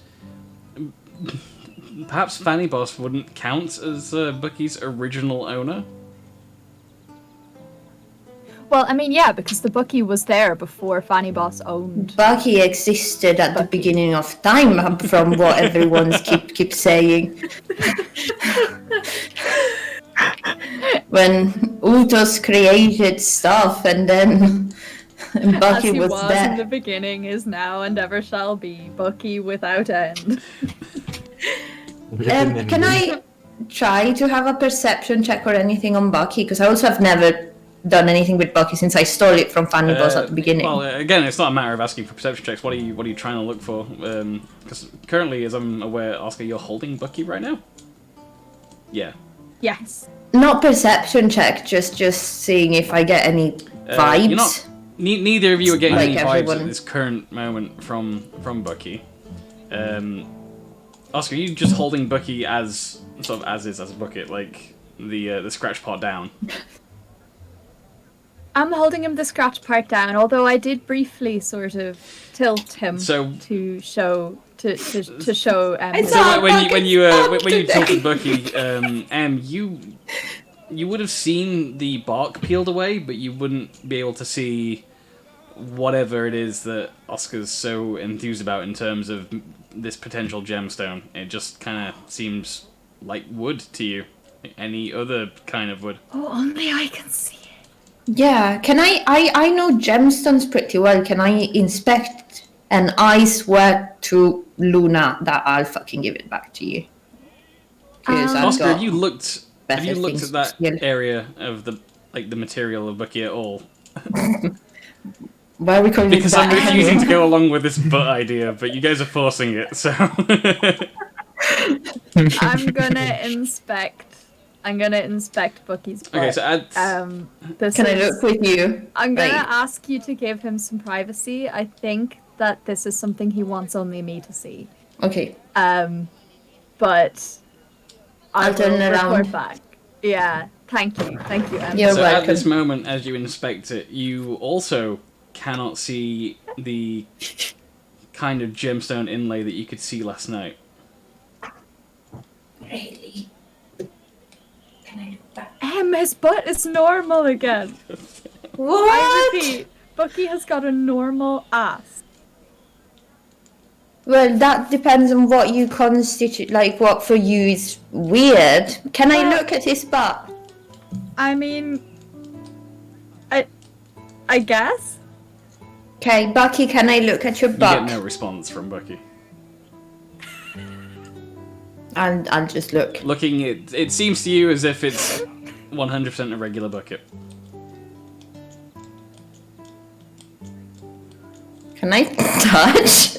Any further inspection or examination, it appears to be again, you're not familiar with the lumber used in this continent and how it might differ, but as far as what you experienced while you were in or Raven, it seems like any other wooden bucket and the same kind of wood used to make anything out of timber, essentially. What does his face It look like remains now? unchanged from the last time you looked at it. It still looks the same way it did a few days ago. Miley? Yeah, vaguely smiley, yeah. Still smiling. Okay. Okay. Oscar, mate, I'm sorry, I probably was a bit sleep deprived or something. I'm not saying that I don't believe you. I think there's something with this bucket. Mm-hmm. But I'm sorry, I'm really not seeing it. I give Bucket. Yeah, Bucket. He's been demoted. I give Bucky a hug. Aww. And I go, Bucky, we know that you're special, even if you can't show us right now. And we know you've got a beautiful butt. We're sorry for, violating your dignity. You hear a single word in your mind, the both of you, in the same sort of telepathic voice that you've heard from Bucky before. And it's only one word. He just says, Sharid.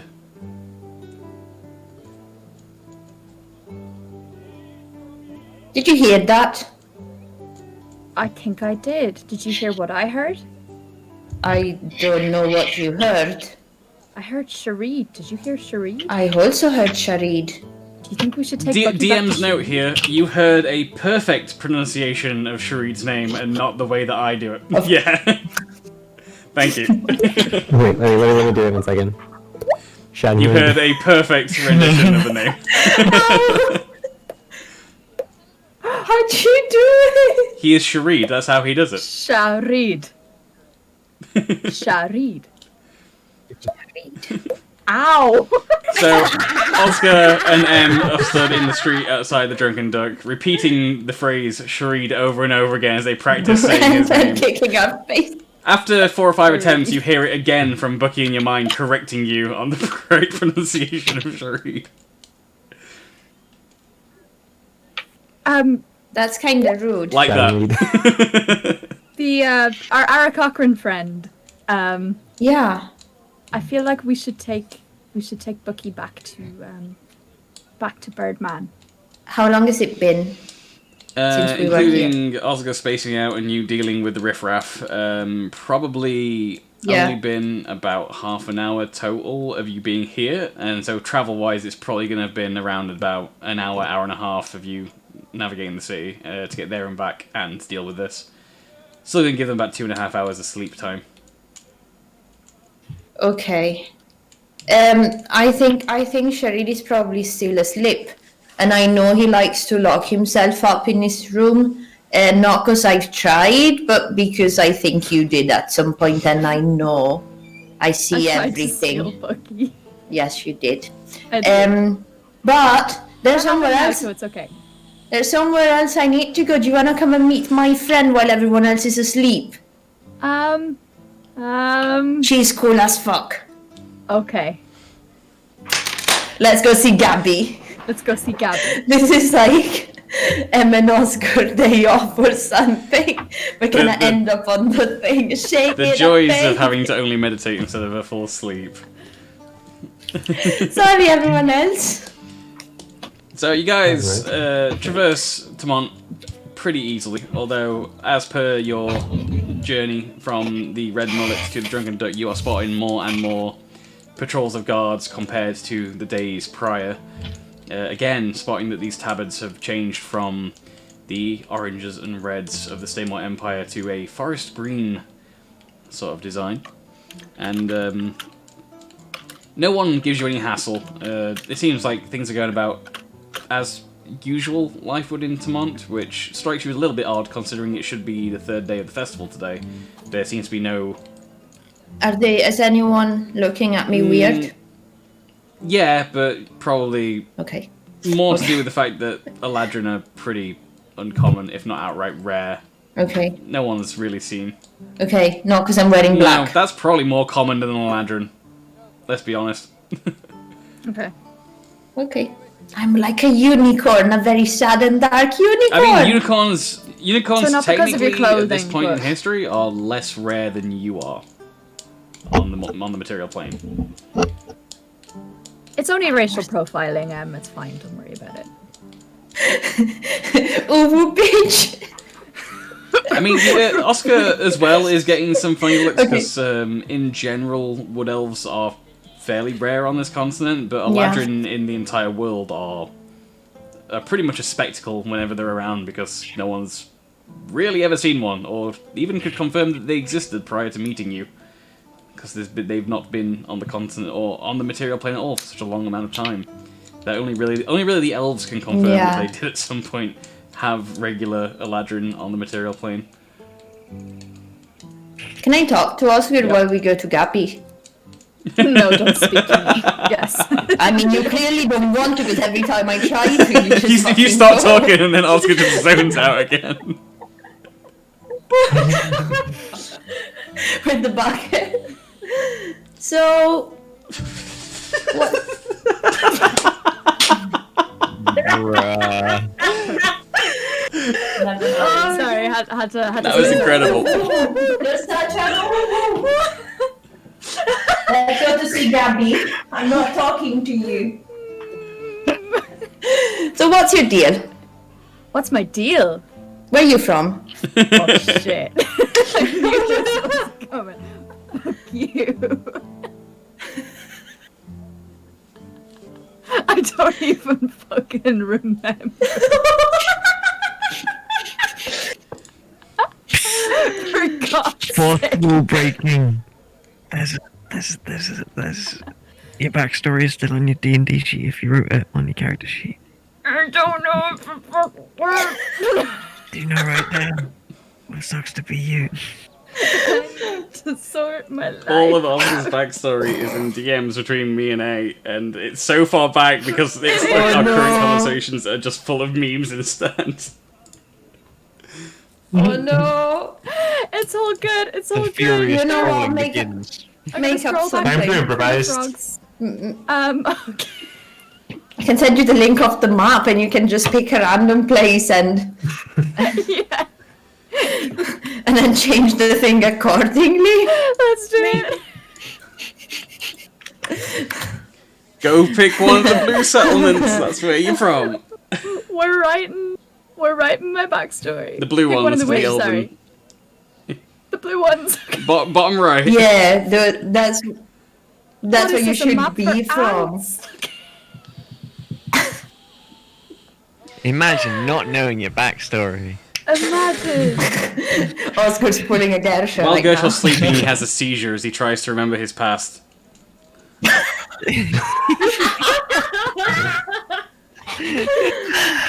Roll I Constitution come saving throw for from- me, Charles. Well, What the fuck? I made a joke because I'm one of the only people who don't know my backstory. What the fuck? We're killing Gersha without even being there.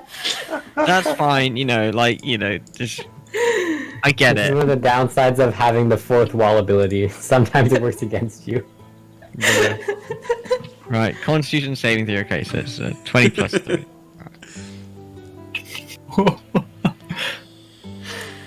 Yeah, fuck you!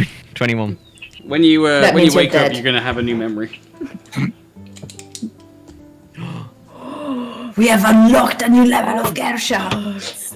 Yes! Can we get money in exchange for his memory? This isn't You don't even know what's going on. You guys are not there.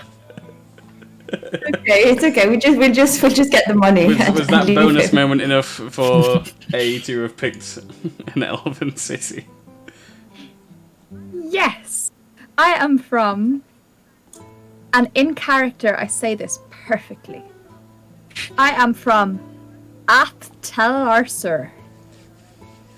Oh, In yes.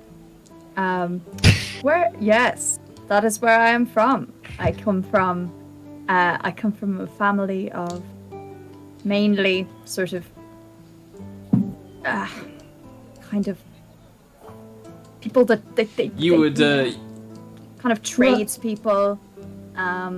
They didn't really want me to be doing what I'm doing, but What here is I it am, that you're doing?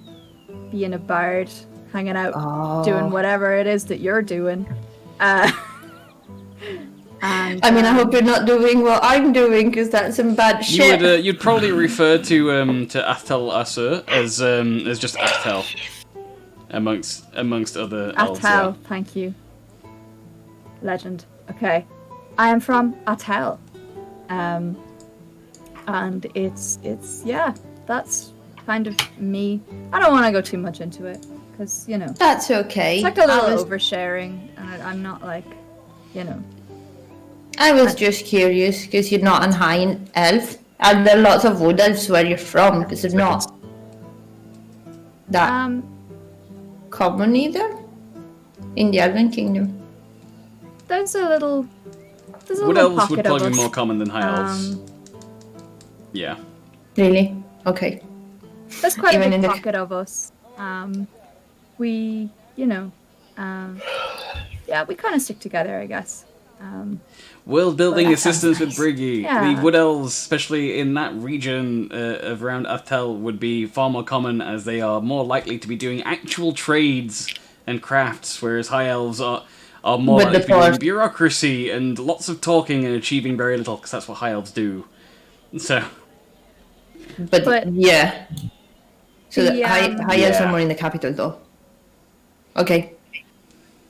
Basically, like, I decided when I was a young elf that I wanted to go learn how to play the fucking lute and go and be, you know, be a musician and be a bard and, you know, write songs and sing them, and, you know, it's gone it's been interesting so far. This is definitely the most interesting thing that I've done since making that decision. I haven't really spoken to my family much since I made that decision. I don't really know what they would think of me, where I'm at, and what I'm doing. But I suppose it's not worth worrying about right now. No, you're kind of saving the world. Also, I like songs, but only in one seasons. So, yay. Okay, fair. I mean, what did you think of the song from the performance? It was very good. Oh, thank you. I really I mean, I'm liked just it. seeking your validation, but, you know, that's fine. Why would you need Um, my validation? I don't know. You're the only person that's remotely like me in this whole party. I don't know. Well, now I wouldn't push it that far, but we're still not really the same. No. is that a But- mild creeping in of Eladrin's superiority complex? No, we're not quite the same. I'm a special Sorry. elf.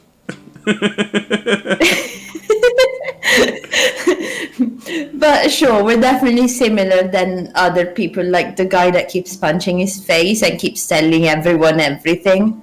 Yeah. Oh my god, sometimes I'm like, dude, can you just not tell this guy who you just met? And you're like, Gershaw tosses and turns in bed back at the red mullet. He has a distinct creepy feeling that someone's talking about him.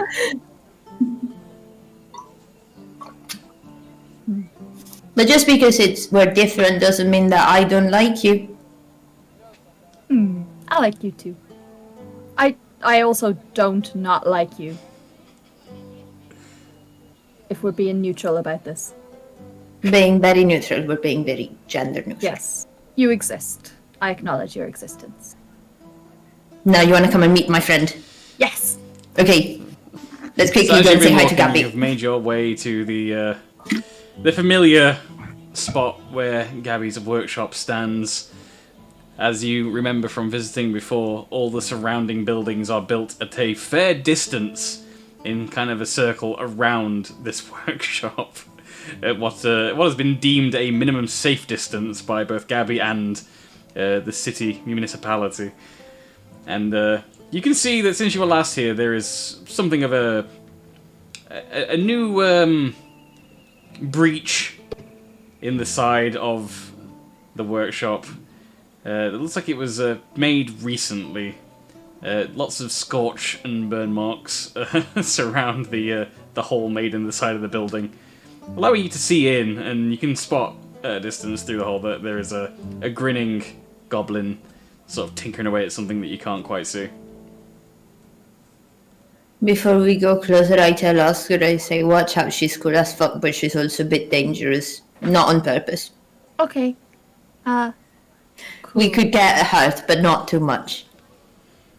I like those odds. Good, me too, let's go. So the two of you enter into the workshop. The bell that you were expecting to hear sort of ding as you open the door actually sounds more... I don't know how you actually describe this in universe, but out of character, it sounds electronic. It sounds electronic, like an electronic doorbell noise as you as you enter the shop. Oh, It's a completely alien sound to the both of you. Neither of you have heard anything like this ever before. do you think that was the bucket again?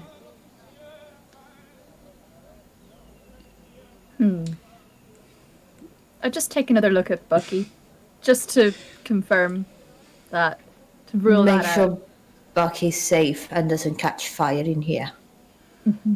Yeah. You Is Gabby so around? as you enter in and you deal with the immediate confusion of hearing the noise, and you're both sort of looking at Bucky.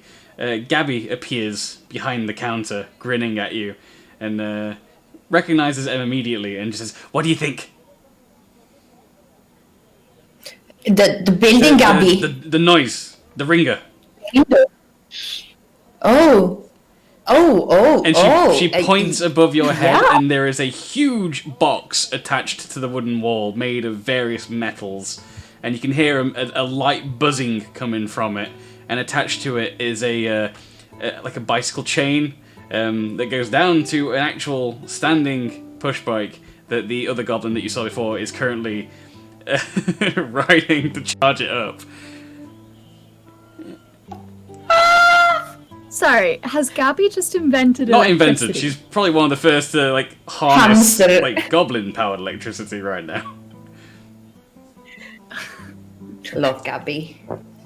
Gabby, Oh my God, we that's stan. that's really cool, and I really like the window. The new window makes this And place she look really grins and nice. points at the goblin on the bike and says, "He has to bike all day, and it just makes one noise, but it works." And she looks really impressed with herself. You're amazing, Gabby. Gabby, this It is my works. friend Oscar. He likes music. And she waves at you and sort of clambers up onto the counter and then jumps down on the other side and stands sort of between the two of you. And she sort of looks you up and down and says, "What music?" Bard music. Gabby, do you like music? Maybe you could make your machine make music. And she thinks for a second and says, "Probably. But what music?" Yeah, she What pointed music? you, Bard, you play thing. Well, Oscar just had a song.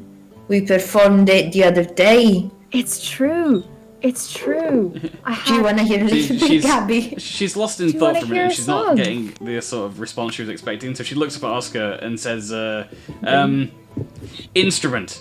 It's called instrument. Yes. What instrument?" instrument. I can play the lute, and I can play the whistle stick, and I'm confident that I could try to play most anything that is put in front of me. And try she to gives get you a tune on wicked it. grin, and she dives back over the counter and vanishes into a back room for a moment. And you hear clattering happening as things are moved and pushed around. And she's in there for quite a while. You're sort of just having to stand there, giving the odd awkward look over to the other goblin that's still on the push bike as he powers the doorbell that's no one's using. And he's starting to look tired. And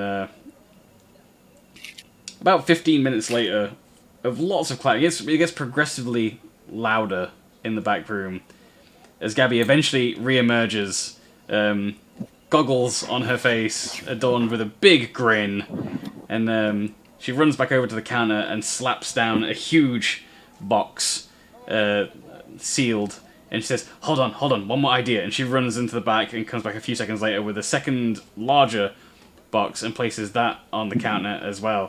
And she says, made these long time ago, no one, and she's about to say no one brave enough, to say, no one talented enough to attempt to use Gabby's music makers. I hide Bucky in a safe corner if there is one. Not really.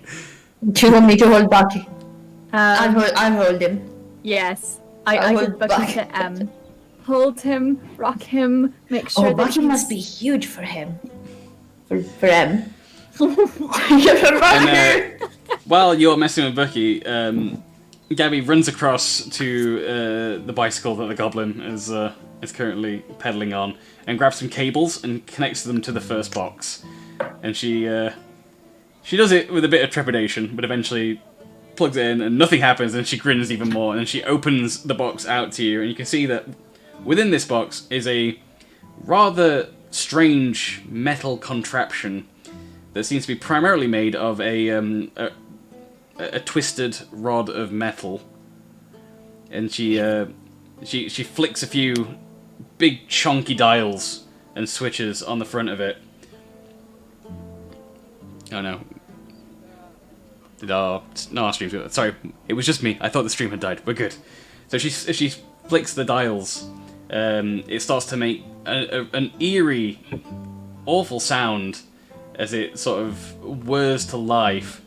And then she grins at you and says, watch this. And she places her hand closer to the piece of metal, and a strange, eerie sound sort of plays out of it. And the pitch changes as she moves her hand around. And Gabby made a theremin. And she's grinning the entire time. And she says, sounds good, but wouldn't know what to do with it. You want? And she says, and she grins again and says, "There's one more." And she opens the much larger box and like opens it outwards to you. And inside is what looks like a regular lute. Only the strings appear to be made of a heavy, twisted metal. And she says, not quite finished this one yet, but I think... And then she tries to plug it directly with a cable into the theremin to make a horrible noise. And she says, maybe makes lute louder? And she sort of wonders to herself and sort of shrugs and says, see what you can... Maybe this is good. Don't know, not musician. And you can see that it's a very, very proto-electric guitar. You could not use it as an electric guitar at this point, but the idea's there. I'm so glad I came on this adventure. So now I've got a theremin and an electric guitar, so I'm like at least 30% cooler than when easily. I walked in. Yeah. Gabby, so can Oscar take cool. this? Gabby looks at you and then looks at the contraptions and says, points at what you know out of character to be a theremin, and she says, don't know what to call these yet, but this, the bendy metal one, yes, for sale. The lightning lute thing, still tinkering. Okay. Unless you have ideas. That's okay. We can come back for it. I'm not sure how long we'll be here for, but we can check back in with you. And I'm sure we'll come back. And before you have chance to like keep talking, she point. vanishes again to the back room, and a few moments later, runs back out, and she's got a crate in her hands, and she drops it behind the counter. And after a few moments, she like pops back up behind the counter, finger up, and says, "One more thing." And then she unplugs the cables out of the theremin box that she's made, and instead reaches into the crate that she's got below the counter, and pulls out a rectangular shard of metal. And she's holding it now with very thick gloves, and she says, "Bike power, but no bike. And she sort of chunks it into the theremin, and you hear it begin working again. And this chunk of metal is about the size of an ingot of metal. It's huge. And you manage to surmise from looking at it that she's managed to capture some sort of electricity spell and add those charges to essentially ingots of metal to make a sort of artificer's battery.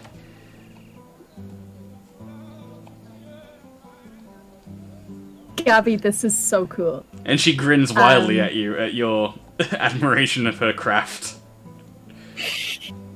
Gabby, you're a genius and a legend and a goddess. And she knows, yes, Gabby is all and those I think things. this is one of these inventions.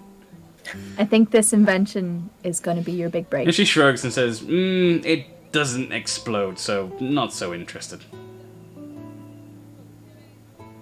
Maybe the explosion was the friends we made along the way, Gabby. And she thinks about that for a moment and says, don't think friends are meant to explode. Learn that hard way.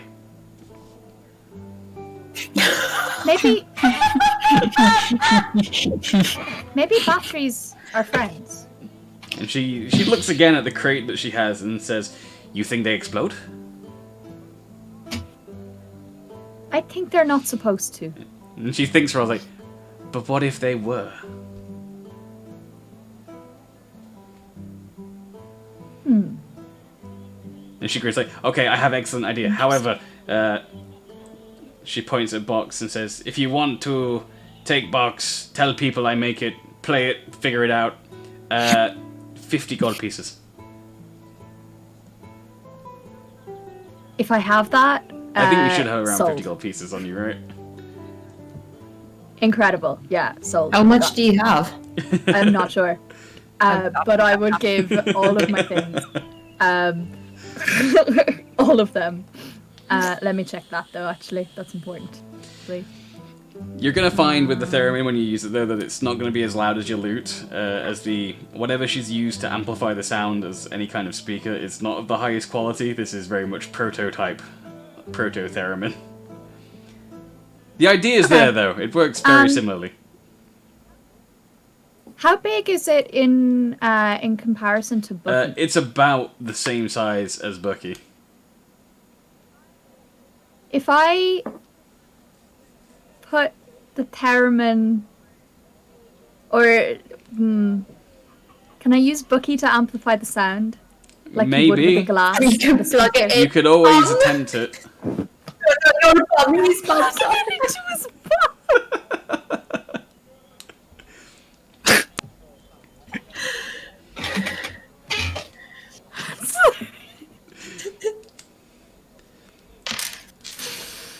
God, Bucky's into some kinky shit. Okay. After you've paid Gabby, and we lost a capo. Is he? Did he go into the AFK shell? 'Cause he's been vanished for a while. No, he's. Yeah, he's sorting something out. Okay. Emergency. Fair enough. Maybe he was just like completely broken by what just happened I there. should be able to drag him back into this channel so it doesn't break the layout at least, or doesn't break the layout too much. I hope. Hopefully that would help me amplify the sound, like putting. Okay, everyone's from names that. are now wrong, but apparently M is the DM now. So M, if you'd like to take over. Sure. No. So Gersha, roll for whatever with disadvantage and add a minus 65. Minus No, you- 7. No, you're fine. Roll a d7 and No, take 7 but away. yeah. I can't believe you've done this. Just unbelievable. I will have a break in just a moment, but before that, Gabby lets you know after you've paid for the theremin and a battery that if you need more batteries to come and find her, and that they are going to be in the realm of about 10 gold pieces each, as the charges are expensive and the labour required is not the simplest. Is this battery like rechargeable, or is it a single-use kind of AA? Technically type? rechargeable, yeah. The way that it's been done for the as an artificer item is it's just a ingot of metal that carries a spell charge. So once that Cool. charge is depleted, Okay. at the end it's literally just going to be a metal ingot. So you could have her recast it, or you could just come and trade in and buy another another bunch of charges on another ingot. But for some reason, she's Gotcha. made an entire crate of them, and I'm- now Gabby is considering the potential destructive damage of such a creation, other than just powering things. I think that maybe some things are not meant to be exploded, but maybe they are just as good. And I know that This can is be the hard to, this is the you first know, time that get your Gabby head looks at around. you with some Yeah. level of incredulity, and just says to you, "No, pretty sure all things are, or most things are meant to be explodified." Okay, I'll keep that in mind. Maybe that will be an interesting life And philosophy she to grins again, says, "Let me show you." And she runs over to the corner of the workshop and comes back. And she No. hefts up a new prototype that she's working on that looks kind of like a gun, much like the taser that she was using. And she says, "Made one with thunder or lightning charge for stopping people. This one," and she hefts it up, and like she has to like crane it on her shoulder to aim it, and she points it back towards the wall where you've already seen the hole, and she grins one last time, and she turns and says, "This one has fireball," and she pulls the side of the huge trigger, and it launches a charge of fireball at the other end of the workshop, decimating another large burned hole in the wall. And she, Is you're all Bucky fine. okay? Good. I don't care about myself. Yeah, I just Bucky, care about you guys are fine. And she lifts her goggles up as she turns her head back to you guys, grinning, and she's like, "What do you think?" I mean, It's amazing. I'm flabbergasted, and I take back everything. Everything is meant to be And exploded. at that point, she giggles. You've shown and me she the says to you, light. like, "I knew you'd see it my way." Speaking of explosions, Gabby, did you have a chance to have a look at those exploding balls that we were talking about yesterday? And she points at what she's holding, and she says, "Bolts, small. These, bigger, better." And she rests it down, and you can see Gabby, that Gabby, have you this seen- contraption she's made stands about as tall as she does. Yeah, Gabby, in my case, bigger is not better. Need to be quick. She looks at you in disbelief, looking back and forth at her new creation at you, and says, "But it's so cool." It is really cool, Gabby. I'm not saying it is not. It is really cool. And she says, "Of course it's cool. Anyway, used the last of my fireball charges making this, so might be no bolts for a while." That's okay. I'll come and say hi anyway if we back into Mont at some point because I think we're leaving today. And she nods and says, "Well, you're welcome to come to the workshop any time." And as you're talking, she notices that the goblin behind you on the push bike has stopped pedaling, despite not being plugged into anything anymore. And before you guys can react, she's already pulling the other zappy stick that you recognize, the long-range taser from behind the counter, and she aims it at the goblin and shocks him. And he says, "Who told you to stop?" And he starts pedaling again. And she looks at the two of you and grins and says, "Just can't find the help anymore." Aww.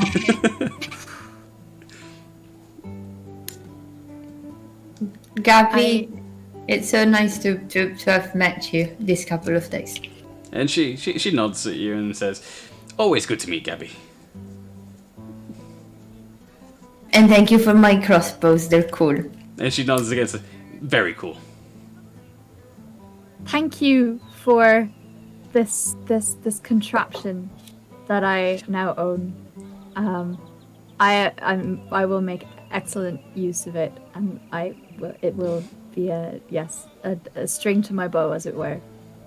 I also would like to just have a quick word with the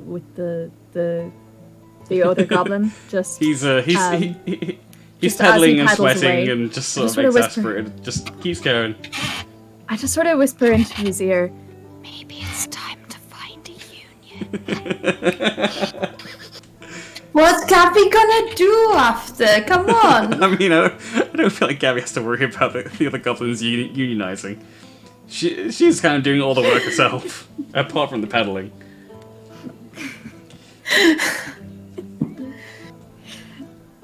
Yeah. Yes, I'm happy.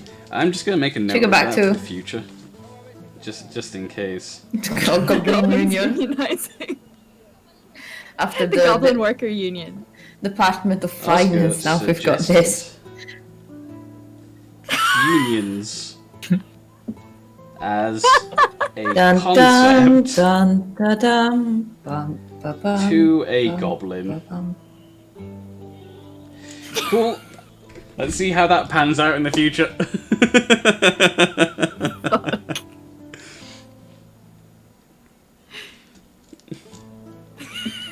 Brilliant. Okay.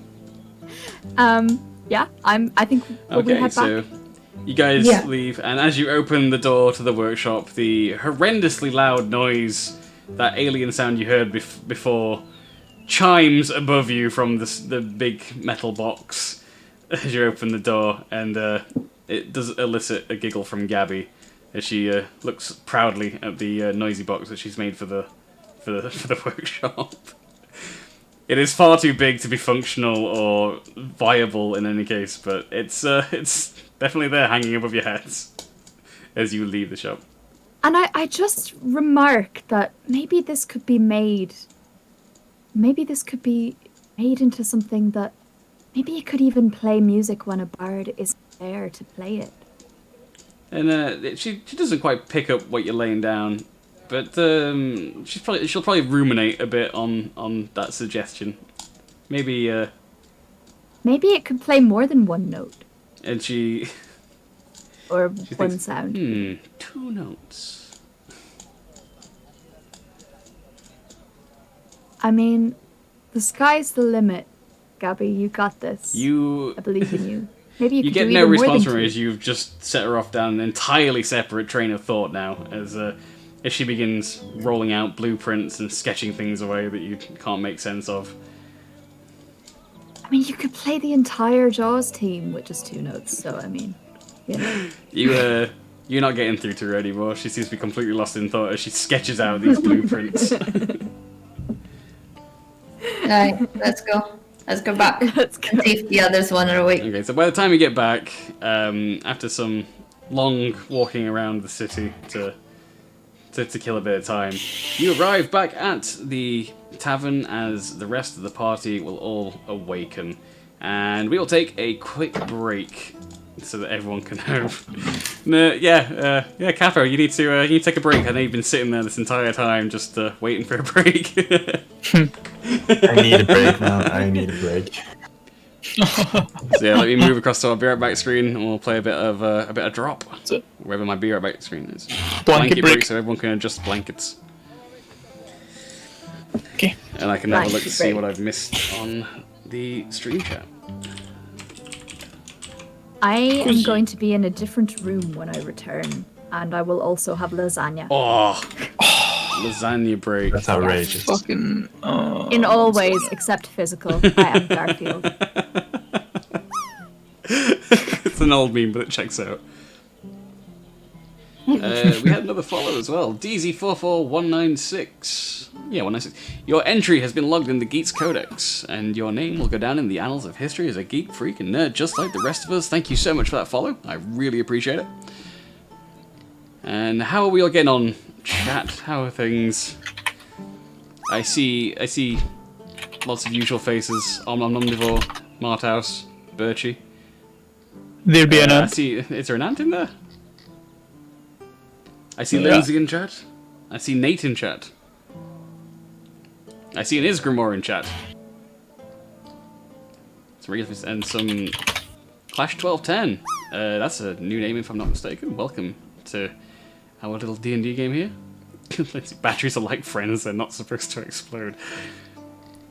But what if they did, Lindsay? What if they did? You can't control Gabby and her evil genius tendencies. She will make what she's gonna make.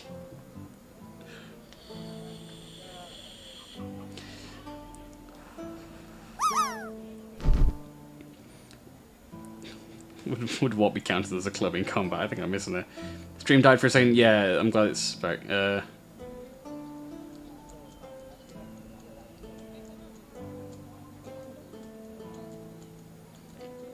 Ah, yes, I see Lindsay saying, Briggy said it was potentially space in that one-shot group for one more person.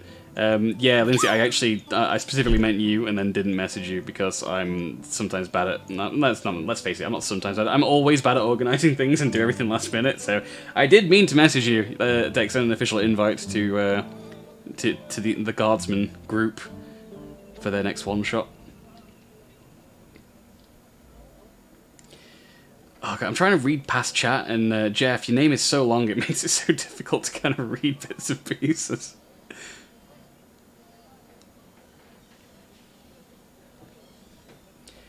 Alright, I'll scroll up about as far as I can get. I think... I see a hyonk in chat, and I'm not prepared for it. See what I was just saying about organisational skills and not being organised for things? I should have had this ready to go from the very get-go. There we go. When will the next one-shot be? The one-shot will be... good question. When did we do the first one? Was it the 3rd? Yeah, it was the 3rd, wasn't it? So that would make the next one-shot the 1st of May. That's what I was assuming I was going to set up, but... Again, I didn't actually say anything to anybody about it. I just assumed you were all on my level of mind reading. If I knew that. Actually, everyone should be thankful that they can't read my mind. It's a mess. It's just full of geese now.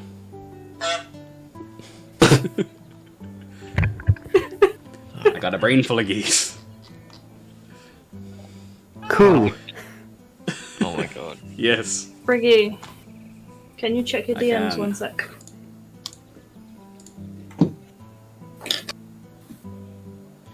Okay, cool.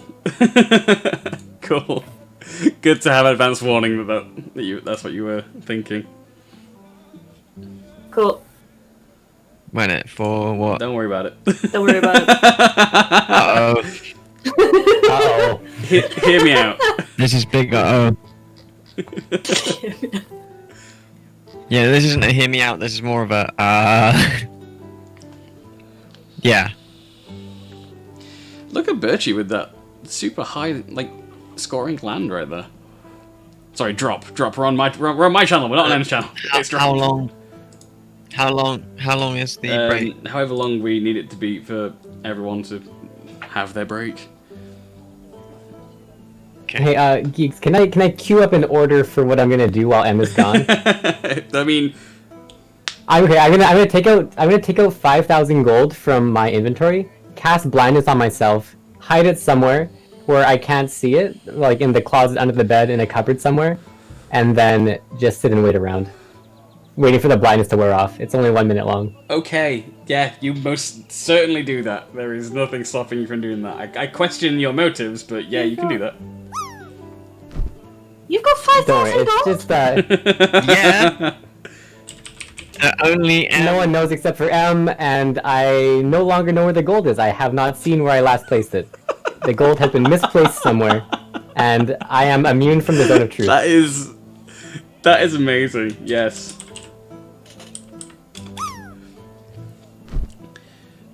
That's I'm speechless, Cactus. That's absolutely genius. Well, you can open up with, the last time I saw the gold, it was in my pouch. Yeah. Know what? Can't believe that. Just been Okay, fucking thank you for that. outdone. That's some good. That's some good. Damn it. Good advice. Just want to be like, give me my fucking money! Gosh, What we were money? so close, but Null's beat you for the drop.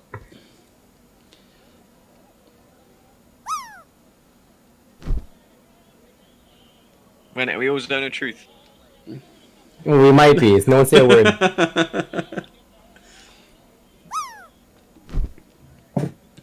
I'm gonna quick grab some water a second. Hey, what's going on with the color correction on your camera? You deep fried. Are we deep frying? I can deep fry too. You're also muted. That's the one.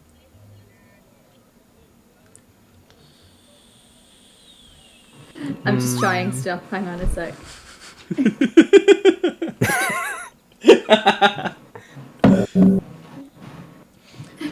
Sorry about this, guys. We're still waiting for people to get What back has from it their done to my breaks. But for those of you that can't see the cameras right now, those that have the ability to exercise special effects in strange settings are doing it. Cactus is now a pixelized cactus,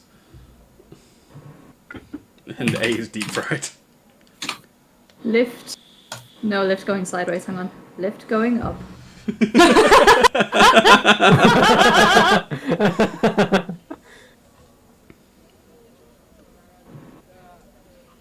That's so trippy.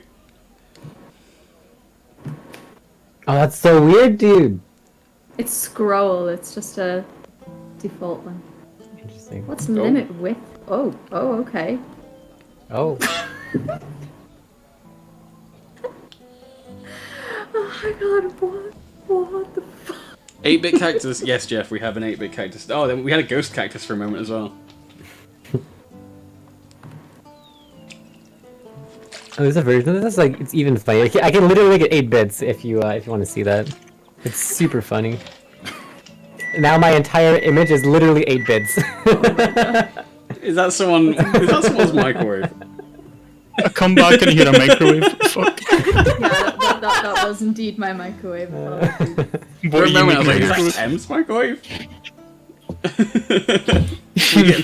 No. If it was, you would Hang hear on. the death knell of a toast just crying out. To fix the thing. Oh, What's going on? We heard a microwave. It was A's microwave, but we assumed it was your microwave for a moment. That definitely does not work. Oh, amazing.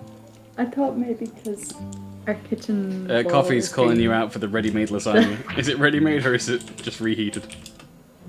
No, it's not ready-made. It's just reheated. This is family cooking. I'm about to retrieve. I think we've definitely got time for another drop. So From the microwave. there's everyone. Apologies. Chad is I using will its also- imagination, just so confused, shocked, and awed at what's happening right now. Pab, thank you. Also, I'm confused. What just happened to Angie. the drop? I bounced on something. That was weird. You Angie. Wait, what? Yeah, you was see that? weird. I like bounced. Oh, this. Yeah. Oh, That's there's new. like ping pong balls. That's I spicy, found dude. out what was breaking my Discord. It was having Twitch with your stream running. No. That's not good. Also, did we get all those marbles and things on there because of the bits that happened? Oh, yeah. I Wow, think Pab, so, that was like the actually. most perfectly timed like bits to happen. Also, credit to the funny number. Hello, 8-bit cactus. Hello. I'm starting to get the feeling that maybe we almost got everyone back from break.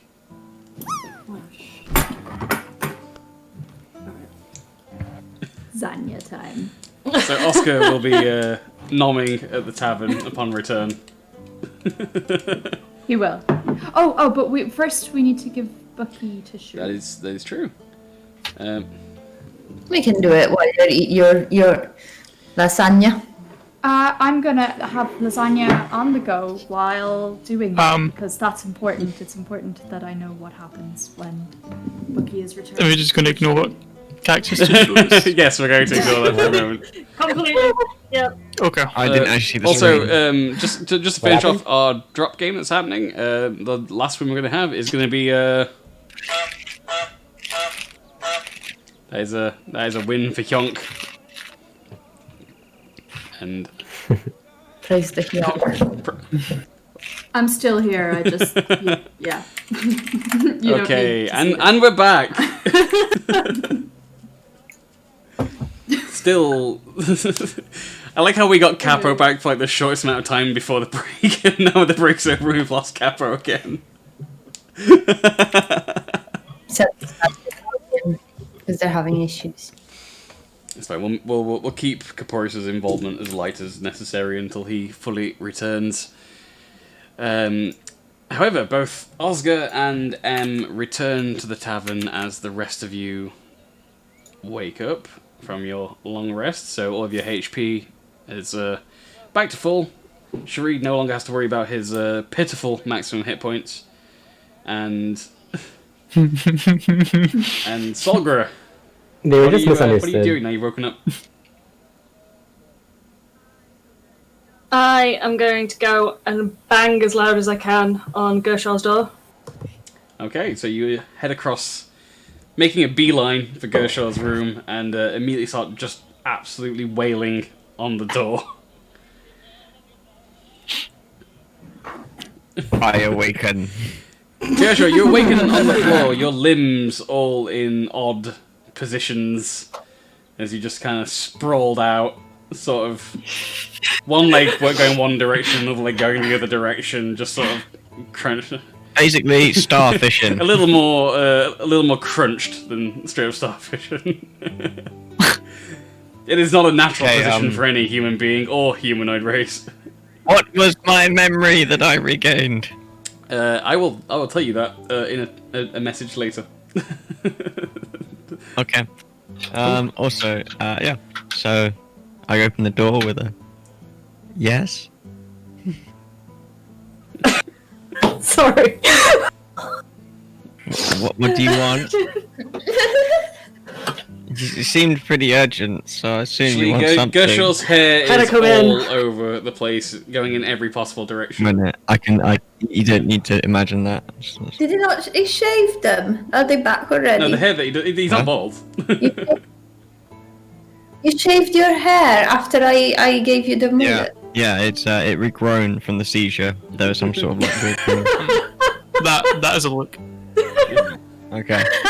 Alright, so yeah, you can come in. You like those penguins? Like the, It's Jimmy Neutron. yeah, Jimmy Neutron. Yeah. It's like copyright for you version. Yeah. Yeah. Or Nimi Jutron. That's the one.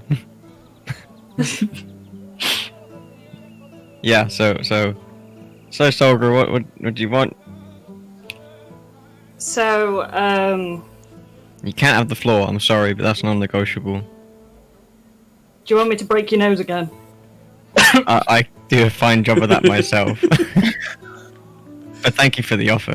By the way, if you ever want that fixing, I can help out with that. I used to know someone who could do things like that, and he taught me a few tricks. So yeah. Ooh. I think Beeves did a good job of resetting it before. I mean, but if it gets broken again in the future, yeah, I would definitely keep that in mind.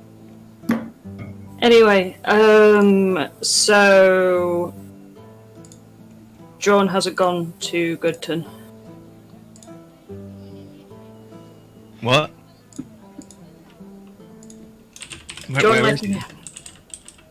John left me a note. I only know a little bit of the story. He's actually gone to Kawanga. And although he's told me not to tell anyone, I feel like there is a possible chance he's in over his head. And we cannot tell Vetus.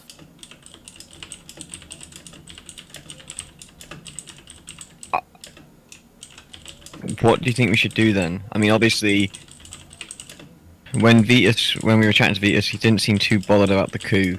So, should we be too bothered? And if Jorn's in trouble, it might be worth going to help him as much as possible.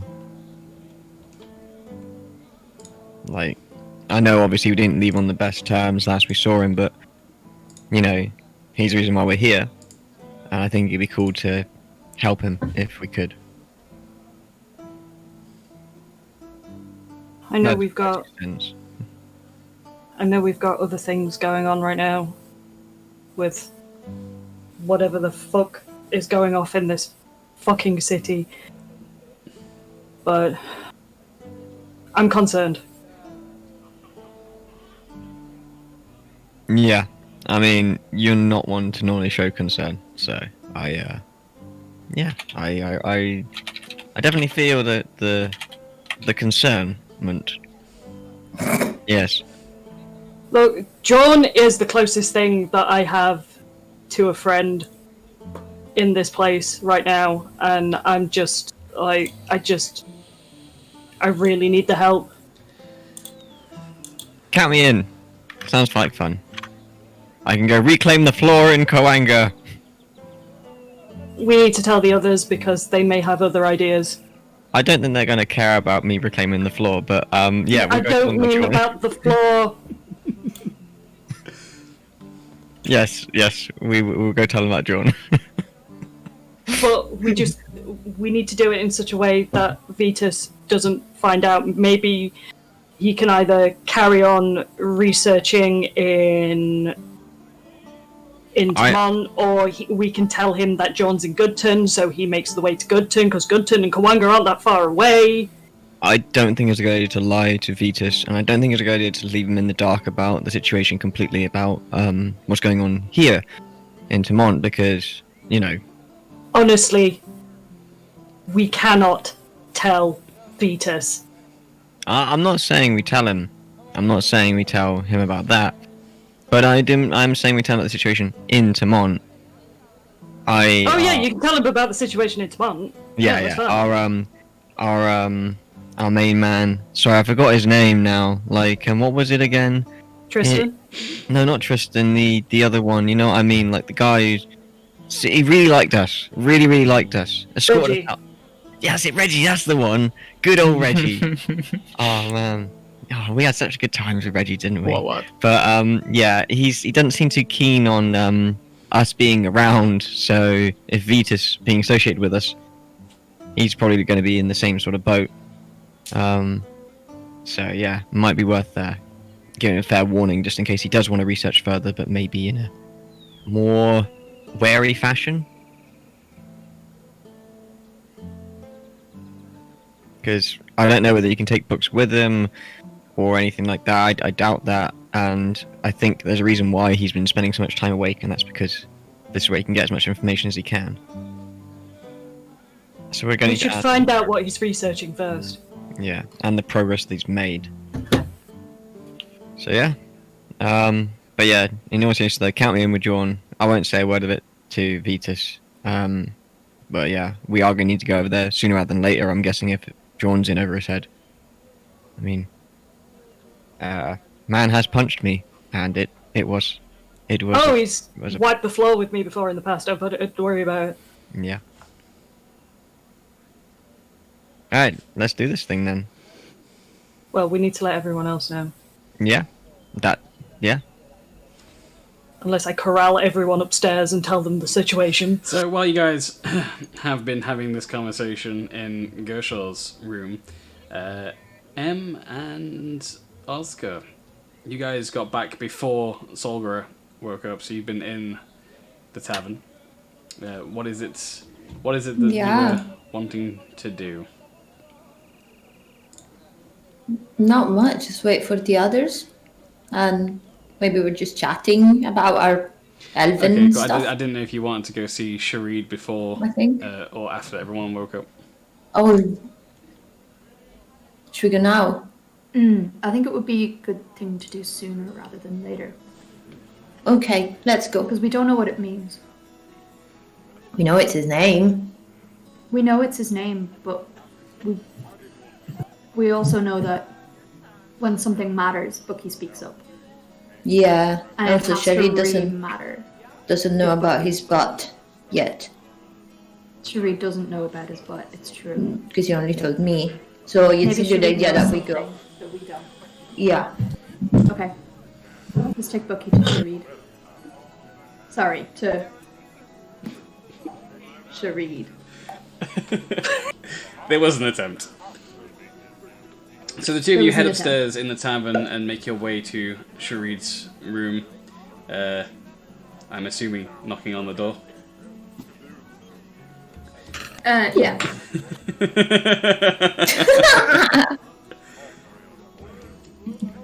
Sharid, at this point you are sat on the floor in a meditative pose as you're slowly regaining your vision. Who is it? Hello? Sharid, it's It's the us. elves. Hello, the elves. Can I we am come in? Fareed. We know you. Yeah, just wait like 20 seconds. Let me freshen up a little bit. So they'll wait outside your door long enough for your vision to recover. Okay. I get up like nothing happened and open the door. Looking fresh today, my friend. Thank you. Is that a blankie? I did bird showering things. Yes. Ah, yes. So, can we come in and close the door? We need to talk to you yeah, sure, about sure. something. I walk out and sit on the bed. M might be able to explain this in terms of not Bucky's butt. What? So, okay, fine. So now that I've said that, I might as well say the rest of this. I mean, I'm technically like a child, not child, but so I don't think I've been Yeah. able to. Understandable. So, okay. So, have a nice day. So, Bucky wanted me to touch his butt. Oh, Bucky. He grows up so fast. Okay. Bucky did the weird telekinesis thing and was like scraped a little bit of bark off the bottom of my bucket form, and I was like, "Are you sure? Like, do I, have explicit enthusiastic consent for that?" And I took a second telekinesicism as a yes, and so I did, and I scraped off a little bit of bark, and it wasn't wooden underneath. Bucky had like sort of gemstone underneath, but then it went away. So now, well, actually, what does Bucky look like now? Unchanged, entirely unchanged from the last time you looked. Okay. So, yeah, and then when we kind of consulted Bucky as to what to do, when we were coming back from the other pub, I've forgotten the name, sorry. We were never there. We were never there, sorry. When we were coming back from the adventure that we did not go on, You did miss kind of half of it. Yeah, I did. When we were coming back from the adventure that we apparently had, but I didn't really have, then I didn't have. Nobody had no. nobody had any adventures. We were just it here was- the whole time. It was a really uneventful night. How was your night? Oh my god, like we didn't have any adventures. I had a seizure.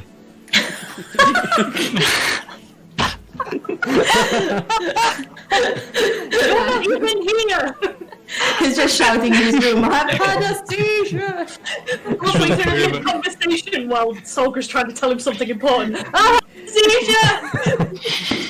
So,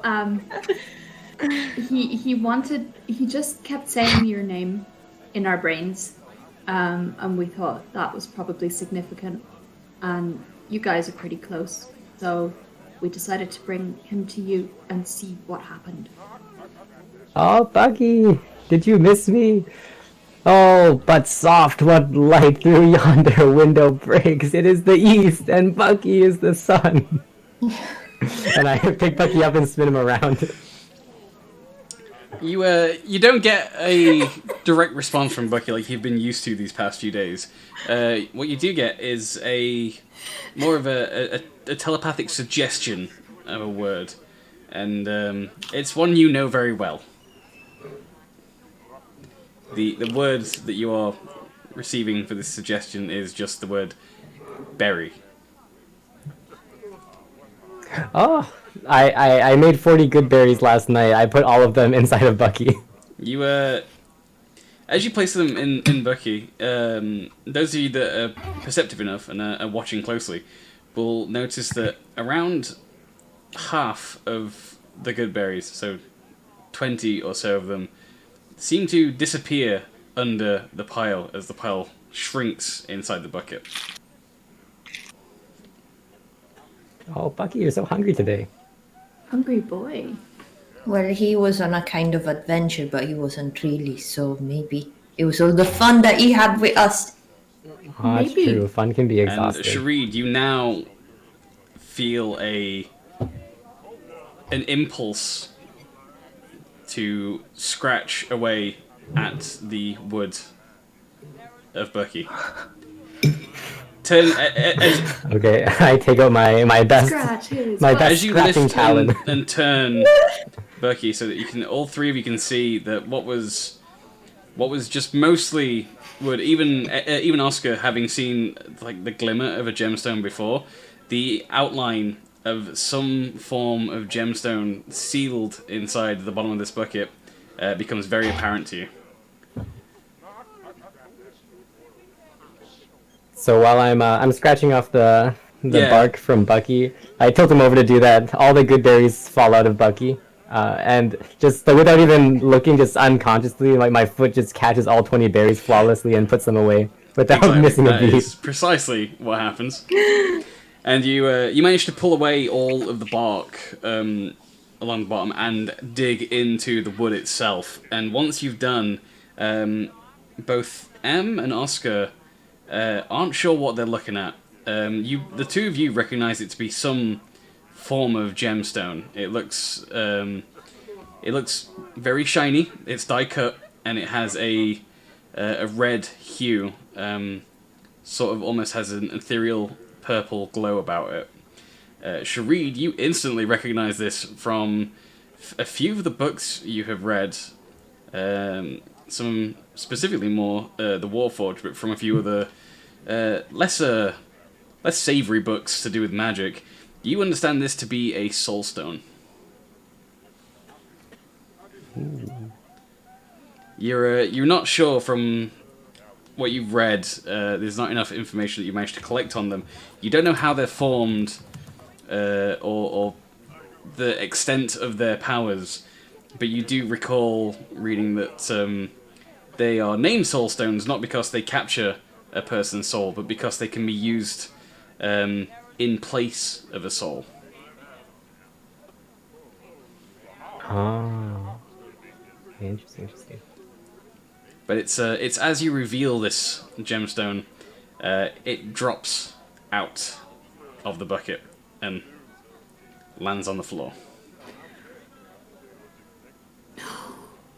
No, I'm gonna go pick it up, but first see if Bucky's okay. Bucky looks like a bucket.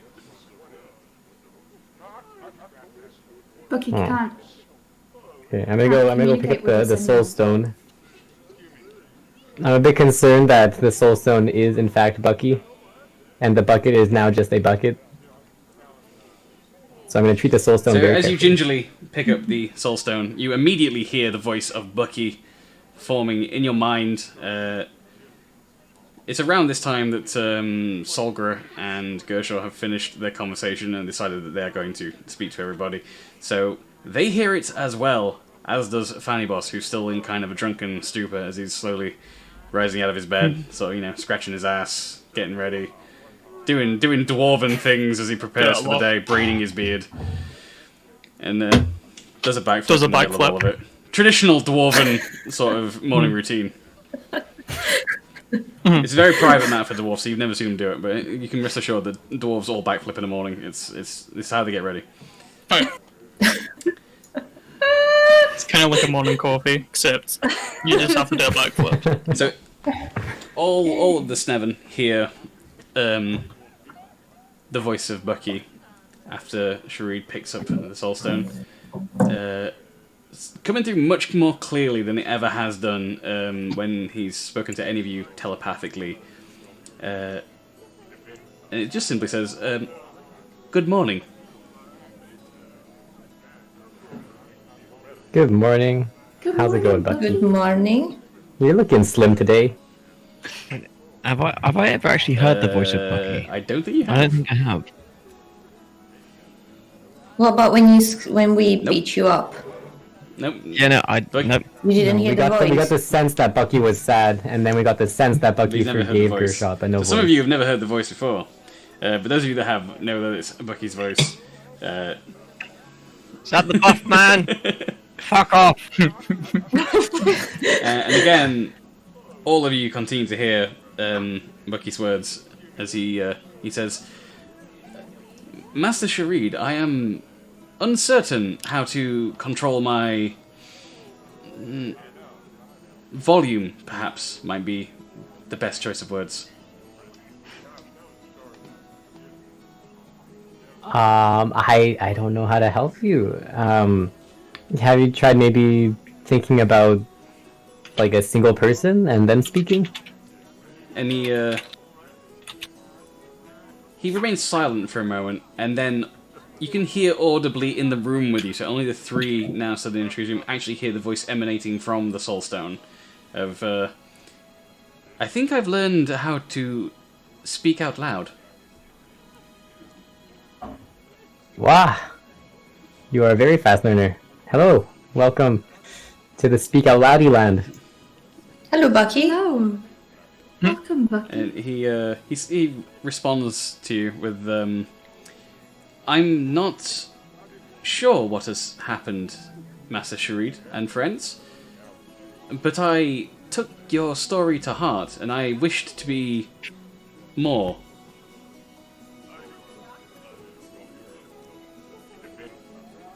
And you always were. That's awesome. Well, I'm glad that you are feeling more real. And he thanks you and says, "I think perhaps I could return to my bucket, but mayhaps also a different form." I was thinking actually of finding you like some kind of puppet control when you were still a Bucky, but now I think it'll be even easier for you to control a puppet. And he agrees with that sentiment, says that would be agreeable. And sorry, I need to fix something with the layout because we got a lost Corporeus again. Oh no, he's back. Maybe we could ask Gabby to make some sort of. Yeah, some yeah. sort of. I don't know who Gabby is, but if Gabby can make some sort of And thing, that would be he- cool. Gabby's He asks, Gabby is he asks really the cool. room with some Look curiosity. at my theremin. I'm not sure I'm understanding this correctly, Master Shreed. How far can you see? How far can I see? I can see everything that is in this room, and generally, I can see within the bounds of obstacles. If there's something in the way, I can't see past it. If I'm in the sky, I can see very far. If I'm on the ground, I can see less far. This is interesting. So, you cannot see Solgra. No. Can you see Solgra? Yes, I see Solgra. I see Gershaw. I see this room. I see the world spinning for a moment.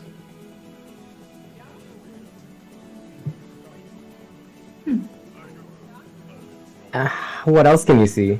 Kappa, what are you doing at this point? Are you just waking up as well? Yes, I snoozed many times. What's in your particular room of the tavern as you wake up? How would you describe it? How would I describe the room of Yeah. the tavern? I mean, well, there's a bed, there's a nightstand, which is painted a lovely red, which I think fits well with the name of the Is there place. anything unique to you on the nightstand?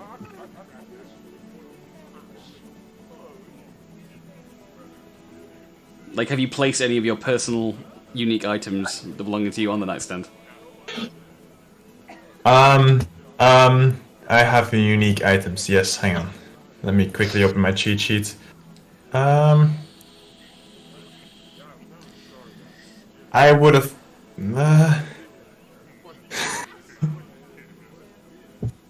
No. No, fair enough. And in response to the question, Bucky responds, I can also see a red nightstand.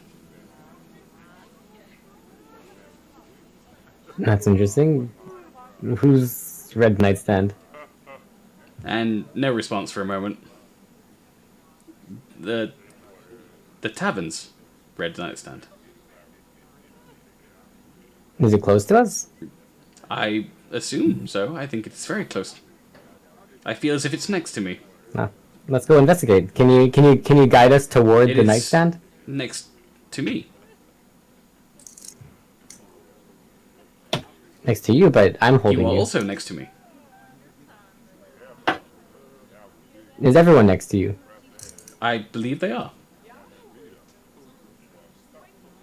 Okay. Can you guide me to the nightstand? And he begins to instruct you as he makes the three of you move into the hall and down the hall towards Corporius's room. Do you see anything different now? You guys are all stood outside of Corporius's room right now with the door locked. So Corporius was asleep until moments ago.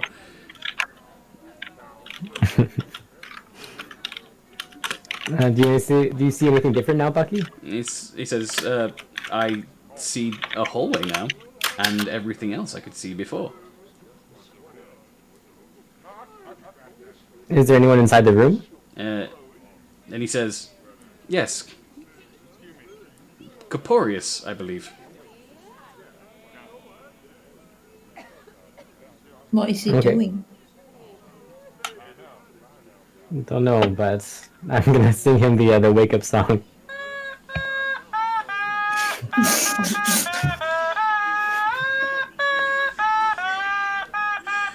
I just imagine the other side of the door, there's just the thud of a pillow hitting the door.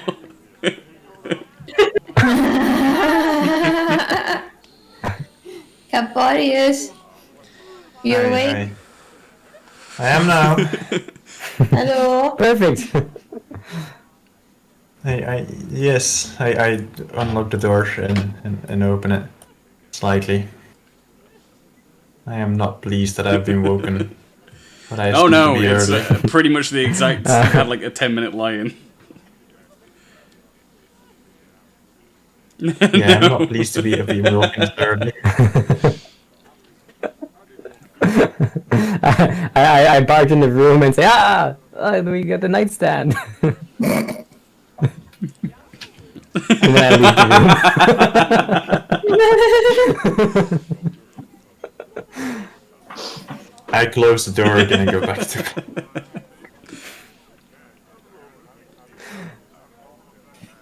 That's very cool. Bucky, you're very special. You can do something that none of us can do. You can see, can you not, Master Shri?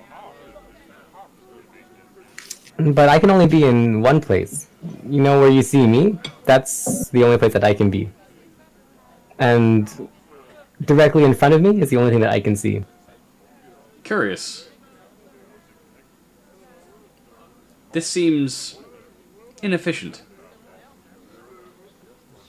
Can we like break the fourth It wall and is show them we're all inefficient. tiny? If I could see like you, I would do it. Because that's like a really good description of how people see, right? Things that you can't see, the walls that you can't see around. Break the fourth wall, show them we're all tiny now. But a roll 20 is from above. Yeah, but if you put a little charade token. And eventually you get a response from Bucky after he's thought a while. Says, Master Shreed, I must clarify. I don't believe I can see through walls and solid objects. I believe I can see through you.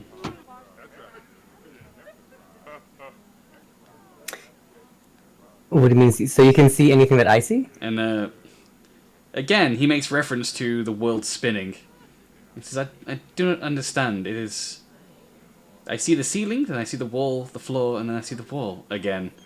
It makes little sense.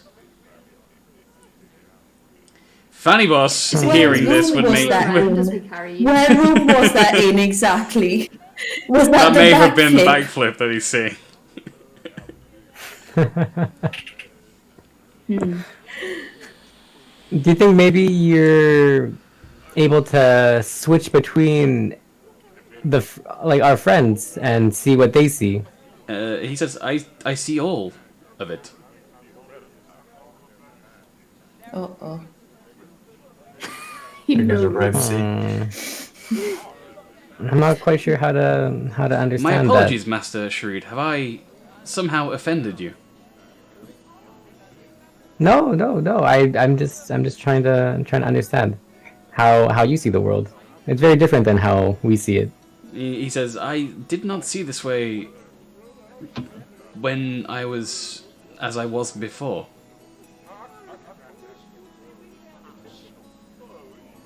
How did you see when you were in the bucket? I comparatively could not.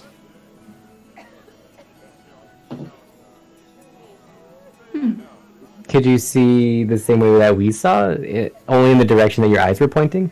And he gives you a description far better and more eloquently than I possibly could at this very moment. That gives you the impression that he saw in a very clouded, short range from wherever the eyes are placed on the bucket.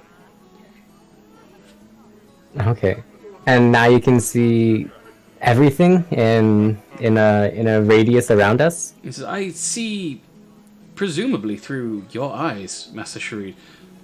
For instance, right now I believe that Master Gershaw is staring at the corner of his room. There is a spider. It is a small one, but I see it clearly. The eyes, the hair, clear as day, as you may say. I think that would mean that maybe you're seeing it through Gershaw's eyes, not through my eyes. It takes some time for Bucky to process this information.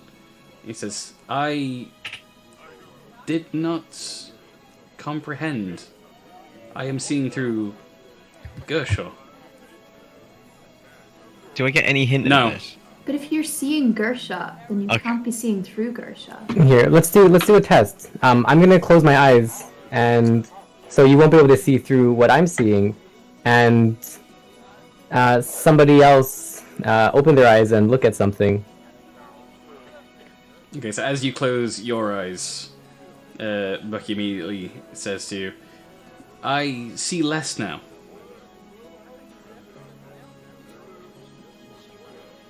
Okay, can more of you close your eyes? M and Oscar? So as the three of you stand in the hallway with your eyes closed, Bucky says to you, I see less now. And So I think what's happening is you can see through all of us at the same time. And so you have a 7-sided view. he says, that Snevin. appears to be a distinct possibility, Master Shreed. What if Are there any other sites that you can see that aren't the 7 of us that you know? And after a moment, he says, no, only 7 views, I think. what if we're all looking at Bucky? Then what does Bucky see? I will answer that quickly and Let's go swiftly gather for you. the- That, let's go gather the Bucky would squad. see himself. From 7 different He would views, I see imagine, if you himself. all looked at the same time. We have Solgar with us right now. So right? Solgar and Gershaw exit Gershaw's room after they finish talking, and they've heard all the commotion of you guys, the 3 of you running up and down the halls and talking out loud to Bucky. Let's go find Fanny Boss, and then let's get Grumpy Boy, and we'll do a test. Okay, so Fanny Boss, are you finished getting ready for the day? Have you done your backflips? Think so. I think I'm ready. Even done a Oh, front that's flip. style Just straight up. points right there. Front flip for style. So the last one asleep, and ignoring the knocks on the door, is Corporius. Wakey, wakey. If you don't get out, the suspiciously buffed man will haunt your dreams. Is that you, Gershaw? Yes. Not the suspiciously buffed man, but this is me speaking to you. Right, that's okay. Yeah, okay. I'll make. I'll make my way up. I am not pleased. I had a heroic day. I needed naps, and I have been bullied into awakeness by my team. But that's okay. I am, however, pretty out of it. Almost as if I didn't really live any of the last half an hour, and I have no idea what's going on. That's fine. A lot of that happened separate from Corporius in general, so you wouldn't know a lot of what's happened. You are going to be back up to full hit points and full spell slots, etc., etc. However, based on flavor, you're going to still look a bit tired with bags under your eyes. Yes. You did not get the sleep you required for whatever reason, but you are fully healed. So the 7 of you, all congregating now on the landing of the 2nd floor of the tavern, with Sharid kind of stood in the middle of all of you, holding a glowing red gemstone that looks kind of like a rupee, but glowing an ethereal purple. Okay, so everyone, close your eyes. We want to test something with Bucky. Before that, what was that voice? Did everyone hear Bucky. that voice? That's Bucky? I could have closed my eyes. I lift Bucky up to show And him all to everyone. simultaneously, in all 7 of your minds, you hear allow me to introduce myself formally. My name is, apparently, Bucky. Hello, Bucky. apparently, Hi, Bucky. Don't hurt me. Bucky, don't hurt me no more. And he says, I wouldn't dream of it, Master Gershaw. You were in one of my dreams. Stay away. I'm not sure how that's possible. I don't see dreams. So mean. Okay. Just to be clear. Anyways, we have a theory that Bucky can see from all of our perspectives at once. So I want to test that. If we close all of our eyes at once, and That see if is fine, Bucky too. doesn't see anything anymore. Okay. So as everybody closes their eyes, Bucky pipes up with a... It would appear your hypothesis is correct, Master Sharid. I see much less now. Much less or Less. nothing? I see trees. Oh. Of green? Red Red rose Rose is blue. too. Can you try talking to the perspective with the trees and I have tried, Master Sharid, but it doesn't ask- appear to be working. As I attempt to see and speak, I feel stretched, thin. Okay. can you feel what direction that the stretching is? Can you gesture or direct us to which direction it is? It takes going? a while to process the information as Bucky eventually, after 20 or 30 seconds, just responds with north. North.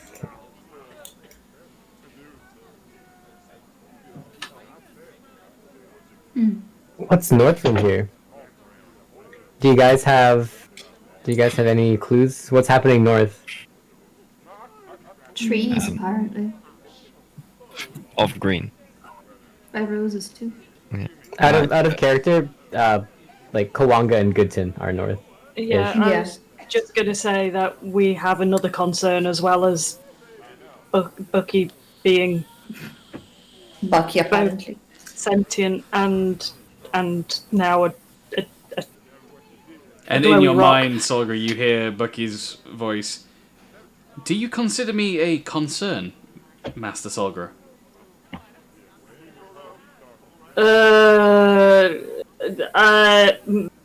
Possibly. Understandable.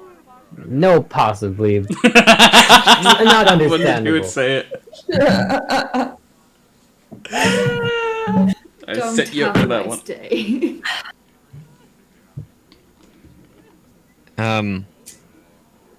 So, yeah, sorry, Bucky. I know this is like a huge revelation and stuff, but things have changed from our plans yesterday. Solga, do you want to continue with the news?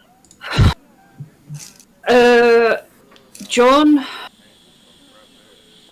told us that he was going to Goodton. He's not here in Tamont right now. He said that he was going to Goodton. I found a note in my room saying that he's actually going to Kawanga to find someone, and I have a pretty good idea of who that person is. And they may or may not be in danger. John is in Who's that danger. person?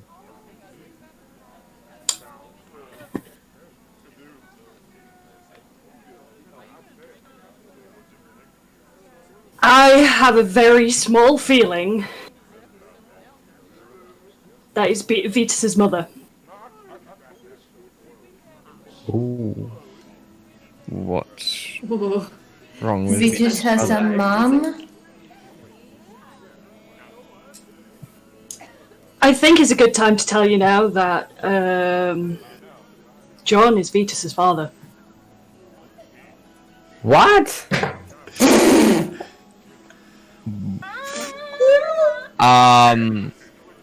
So Does Vitus know that? No, which is the reason why he's told us, why John has told us, well, told me. I should not have told you guys. He did expressively tell me not to follow him, but if that's the case, then why is he in danger? Like, what happened? you know, there's that whole thing about him not telling us something. Yeah. Well, he's never told me either. Well, I just feel like there's something sketchy. I mean, Vitus is a tiefling, right? Yes. So demon blood, right? Yes. So John doesn't seem like a demon. Yes. Yeah. So I don't know. You now know as much as I know. Yeah. Well, what gave you the indication that he's in danger? The urgency of the note. And the fact that he told us not to follow him. Okay. I think we should head over there. Personally. Yeah. The thing is that we may have to come back though at some point because of the pigeon situation, which I'm now referring to it as. Cool. Or is there any word beginning with P that's like I'm just going with the pigeon perfuddle. There you go, new word. Pigeon predicament. That's yes, pigeon predicament. Because if we can sort that out, then it might be a way to end the war. There's no guarantees, but it could save a lot of lives. However, we think we're going to need Jorn for the potentially ultimate destruction of this whole continent if if we're not careful. You know, there's things that we've been fighting. That whole thing, I doubt. Yeah. So Oh, yeah. it's kind of like Forgot about that. yeah. I was just Yeah. so like engrossed in the whole bucket situation. Yeah. So, yeah. Let's, I don't know, we should do a vote or something, but I'd say we should deal with the Jorn situation first and confirm that that's all good before anything else. Sure. Yeah. As long as we can get a body for Bucky first, and I can pick up one item before we leave, I'm good to go. Do you reckon Beeves can get in some fancy clothes? Not crucial, but You think it might be a possibility? I feel like we can do everything that we need to do today and go. okay. Does anyone want to come with me to go get the horse and carriages and stuff like that? Don't worry, they've not been eaten. I made sure to pay the goblins off. I need to interject. There has never been a better time that I wish I had like a bardcore version of Roundabout to just end the session after that reveal. Because I did not expect Solga to drop that information on this session. Holy shit. That's big. That's big. Okay, so you guys have got yourselves slept into the middle of the afternoon at this rate. Since you slept 8 hours and it was already morning once you returned. M has been to go get deals finished off and items unfortunately not acquired from Gabby, although you did manage to procure a theremin. The rest of you have... Yeah, I'm still happy with slept that. about as well as you possibly could, despite some problems for some of you during the night. And Bucky has advanced to a new state. So... you guys are all stood on the landing of the second floor of the Red Mullet. With a lot of information suddenly dumped on the party at once, which is great. What are you doing next? I'm gonna go head to this mysterious Gabby figure, get a body for Bucky, and then reclaim my repurposed Zombo from the blacksmith. Can I talk to Sharid at some point? Maybe before he goes. If Sharid wants to. Sure. Sharid, Hello. can we have a word in private, please? Sure. What's up? Thank you. You know the palace? The room? Yeah, with- yeah. That's a nice Yeah. place, you know, big walls and was- stuff. Pretty cool. Very big walls, yes. Yeah. Now that chest. Yeah, Fanny Boss went in that one, right? Not the other one. Oh, you got the Jade Arachnid from that one, right? No, the other one. Oh, you got the Volume 1 of the Phallic Barbarian from that one, right? No, that's the one where Fanny Boss went into. Oh.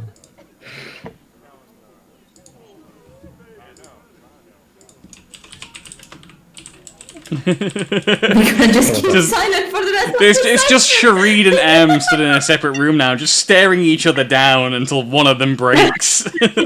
Will it be the Birdman or will it be the Eladrin? Like, one of you looking up, one of you peering down. I mean the other one. The one where you found all the money that you said we'd split. Oh, that one. Yeah, I seem to have misplaced the money. Did you lose the money? That seems to be the case. If you check my pockets, I actually only have, like, what, 400 gold on me? Briggy, can I roll something to make sure he's not lying? Roll for Against George. another player, how would we do this?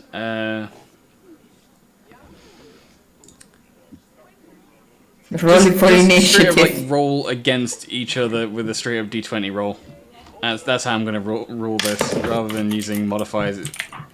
Yep, Just it's gonna D20. be D20, no modifiers. Highest number determines who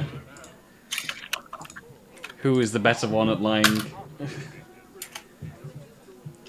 That checks out. So Sharid. I mean, without modifier, I've got a plus 7/8 deception.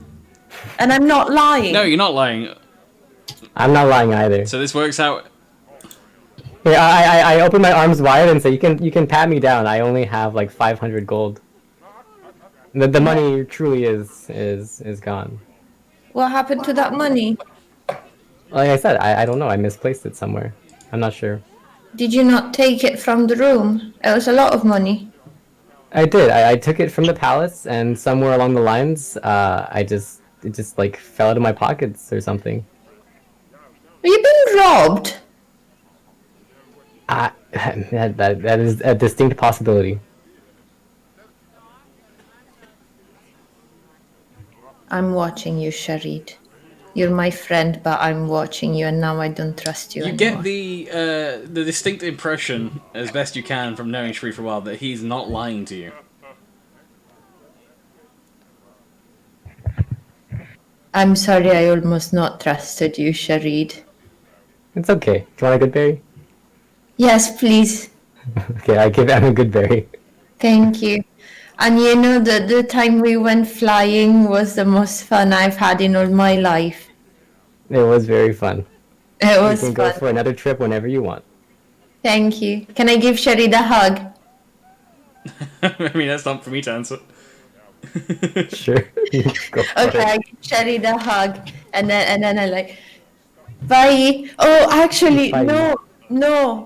I'm gonna give you something so that you're gonna feel very bad if you lied to me. I'm gonna give you the I love Temont pin. I'm gonna keep the snow globe so no one else is getting any souvenirs, but Sharid can take the pin as a Okay, I pledge. take the pin and very, very proudly pin it on my left. While this is left going on, shirt Sharid, in pocket your thing. mind only, you hear Bucky's voice asking you, Master Sharid, I'm curious, what is this gold? I take one out from my pocket and start fiddling with it. And I'm like, after Bucky looking through Shuri's eyes, sees the gold and says, oh, it appears to be a precious metal. I detect that's that the one. there are large quantities amongst the 7 of you. There are, yeah. We keep a lot of it on us. It's used to buy things or Is it get services. important? Relatively. It makes things easier. Master Sharid, would you like me to locate this gold for you? I'm not hearing You're it. not hearing it. Sure. If there's any that are not on the 7 of us, that would be great. And finally, you get a further response. My apologies, Master Sharid. I am unable to accurately pinpoint this gold with so much on your persons currently. Although I believe there is a substantial quantity not on any of the 7's person within close range. Really? Let's go look for it. Is M Are following you you? following him, or are you just because you've not heard any of the conversation in his mind? No, but I saw Sharid with a gold coin, so of course I'm following. I'm That like, checks out. I'm gonna put it back in my I'm like pocket and I'm gonna Zombo. say I have to go make a trip to go to the blacksmith, so I'll leave you here. Thank you for the pin. Thank you for the pin. you don't want me to come with you? Oh, if you want to come, that's great too. It's okay. I'm gonna leave you to it, and I'm gonna go back in my room. Okay, sounds good. Well, then I will see you next time. Enjoy the Bye. pin. Yeah, the pin's right there. Okay, so at least immediately vanishes back into their room as Sharid exits the Red Mullet. What are the rest of you doing? Solgra, start with you. I want to go speak to Vetus if he's around. Okay, so you head towards Vitus's room and knock on the door. And you hear a groan from inside the room, and then the sound of a rather heavy thud, followed by yet another groan, and then scratches on the floorboards. It sounds like you've heard this maybe once or twice before. You're assuming that Vitus has not had any caffeine yet and is in fact crawling to the door. And Slowly you hear scratches up the door until eventually the door handle rattles slightly. You hear a groan. Then you hear it unlock, and then you see the handle move again, and finally the door opens and you look into a pitch black room with all the windows covered as much as they can be, and a very tired looking Vitus leaning his head round, and once he gets a sight of you, he smiles a bit, and he's like, how long did I sleep? It doesn't while. feel it. You needed it. Do you need a coffee? I always need a coffee, Solgra. I'll go Thank get you you. a coffee. He just kind of slumps to his knees in front of the door and leans his back against the wall until you return with a hot mug of coffee, which he takes from you and downs in a single, drink from the cup. It's all gone. And a few moments later, he's not exactly energetic, but he sort of stands up and brushes himself off and says, I'm going to need a lot more of those today.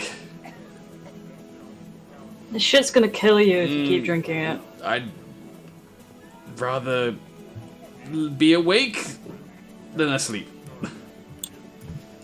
You can tell that his brain's not firing How's on all your research cylinders. How's your research going? At that he perks up just a little bit. Not his usual level of energy when it comes to talking about research, but you can tell that he's enthused enough that he's pushing through and waking up. He says, well, it's really rather interesting. And he thinks to himself, oh, I was about to explain everything, but maybe everyone should hear the results of the research so far. I think I have some new leads for us regarding the RIS. Great. Great. So John has decided to make an exit. Leave you to your research. And he scoffs a bit, I'm surprised he stuck around as long as he did while I was researching. Tell me, has he gone to see Dieback? Possibly. Well, I'm sure he'll have a grand time catching up with that fool as well. So it looks like we're going to be heading out soon as well. We're just wondering whether you've got plans to stay in Tamont or whether there's somewhere else that you want to go where we can find you. I will probably be moving on to Goodton myself at this rate after I've spoken with the, what are you calling yourselves now? The Sneven, did I hear? Apparently. An interesting name. I'm not sure how you managed to misspell 7, but I'm guessing it has something to do with Gershaw.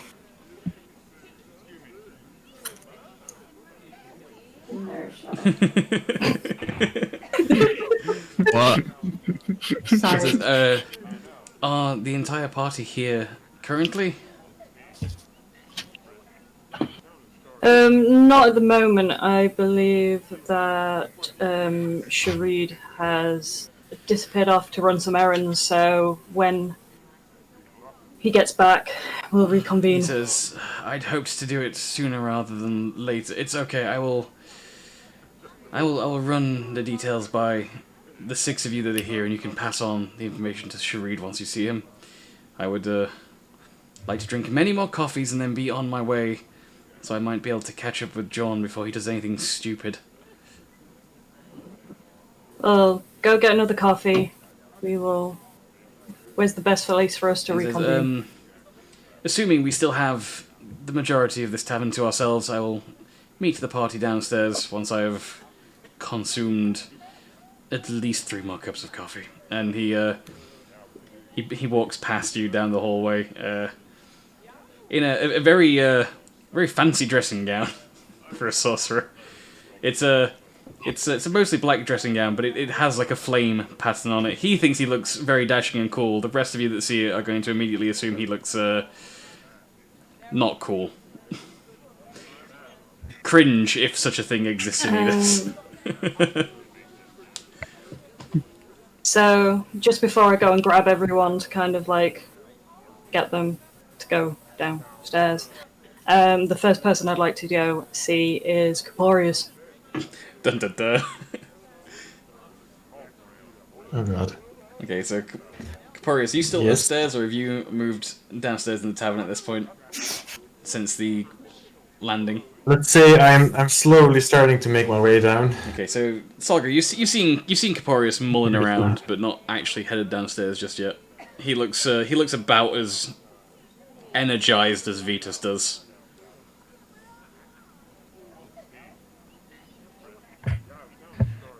I am conveniently going to have a coffee in my hand that I pass over to him. Thank you. Don't worry, it's not poisoned. Thank you again. If I was going to kill you, it would be done with my warhammer. Alrighty, thank you. Once again, how can I help you, Solgra? So, we haven't really had much chance to talk since the whole tournament. And I just wanted to say that although I don't fully trust you right now, I do respect you for going against me. I can appreciate that. Yeah, I mean, I won't go as far as say I thought it was a good idea, but I can appreciate that.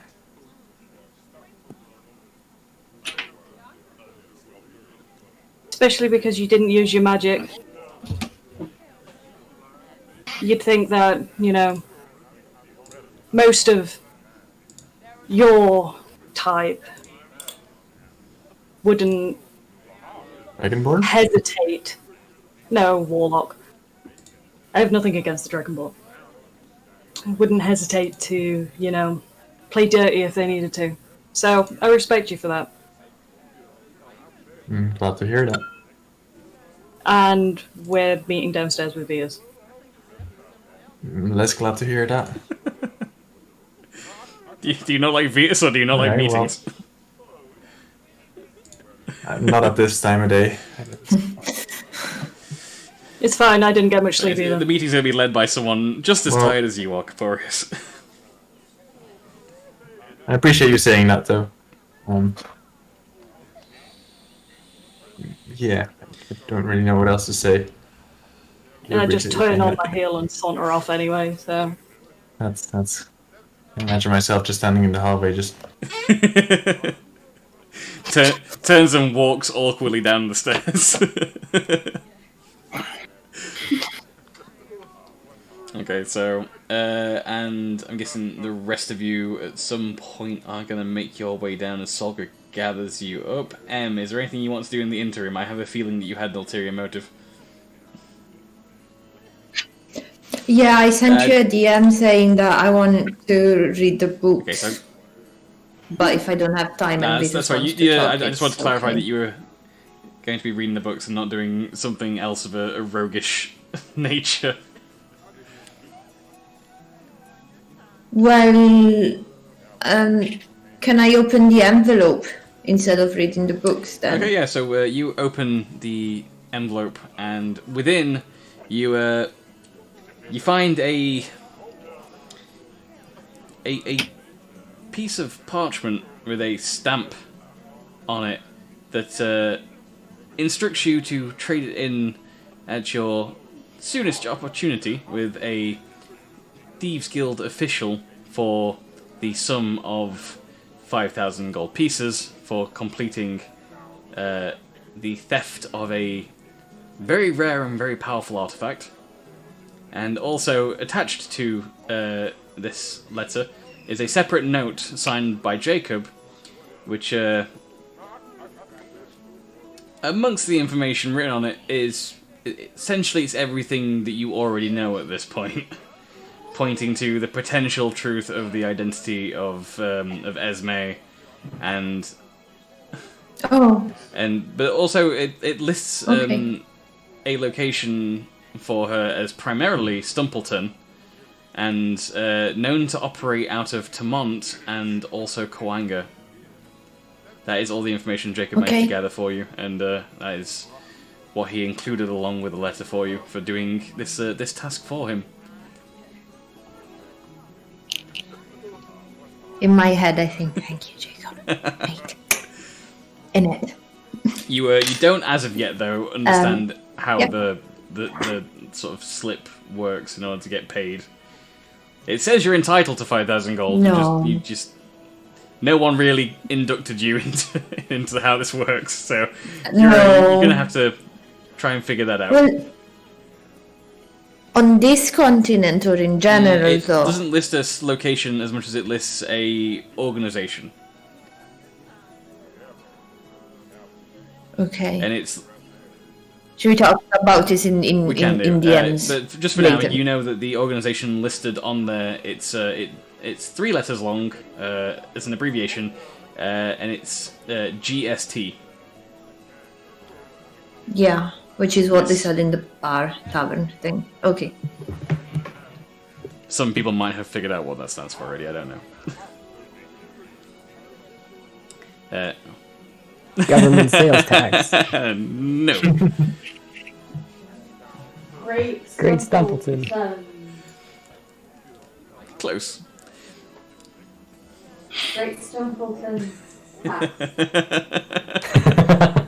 Why are you What thinking you it? have to pay if you live in Great You'll find out eventually, I'm sure. I have faith in you. Nature mercy intensifies. Sorry, SEDF, because that's where we are now. Gotta watch out for that SEDF. Yeah, they call you and the mean. So, with the 6 of you arriving downstairs in the tavern, it takes you about as long to get everybody together around a table with Vetus in a familiar shot for what has happened in the last couple of nights. You're used to seeing Fanibos and Jorn sat side by side, downing pint after pint of ale. However, in a reversal, you now see Caporius and Vetus sat side by side, matching each other mug for mug of coffee. As they are both tired boys attempting to wake up. In the same amount of time it's taken everyone to get together, Shreed has made his way to the blacksmith, but we'll deal with that first, just to get that out of the way for him. So, Caporius, you enter the blacksmith, surrounded by the familiar sight and sounds of the forge working, and the blacksmith, who was just about to close up shop, gives you a wide smile as you enter. He looks pretty happy to see you. He's like, "Ah, my birdman friend, do I have a glorious surprise for you?" Hello, floor person. I like surprise. Because I wasn't sure I was going to be able to complete this in just one day. It took the effort of at least 3 smiths and a few of the other tradesmen. I tried to keep it as secret as possible, but there's a few that know about this. But I think it was worth it for this glorious piece that I've crafted for you here. And he brings out what looks like a regular longsword, only everything from the grip, the hilt, and the entire blade appears to be crafted out of the various parts of the wrist carapace that you gave him. The edge looks as if it's made out of multiple tail segments, each razor sharp on the edge, so it's only a single bladed weapon with one sharp edge. And he says, "Now, bear with me, this is not just any common longsword. I hope you'll appreciate this. This was a spark of genius." And as he raises it, he takes you, he grabs you by the shoulder and walks with you to the back area of the smithy, where he's got a dilapidated training dummy set up. It looks like it's been put through some hell recently. And says, "Right, this might be a bit strange to learn, but let me just show you how this works." And he holds the sword out in front of him as he takes his stance. And with a almost imperceptible twist of his wrist, the entire blade falls into segments of the tail, all connected by an inner lash made of a piece of the inside of the wrist chitin, sorry. Not xenomorph, no. Didn't appropriate this from anywhere. little slip there. Your DMCA. Made of the wrist chitin, a material from inside that very elasticated but very durable, and the entire sword drops and segments as if it's a whip, complete with sharp bladed segments. Sharid's eyes start sparkling. It can be a bit strange to use, but if you're not careful, you might end up taking your own hand off with this. And he says, but it does have its advantages, and he lashes it out towards the training dummy as the segments of the blade sword, the whip blade sword thing, all coil around this training dummy, and as he tilts his wrist again, the sword starts to return back to its longsword form, dragging all the blades across the dummy and slicing it repeatedly as eventually it returns to its longsword configuration. And well, that's fancy. And he grins at you and says, I know, right? It's gonna be a surprise for some people. I'm gonna tell you that much.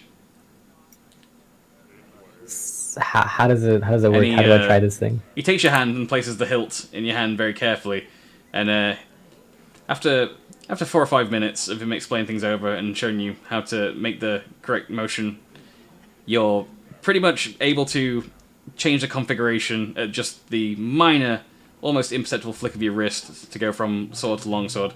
It takes you a bit of time to get used to the recoil of it returning to its longsword configuration.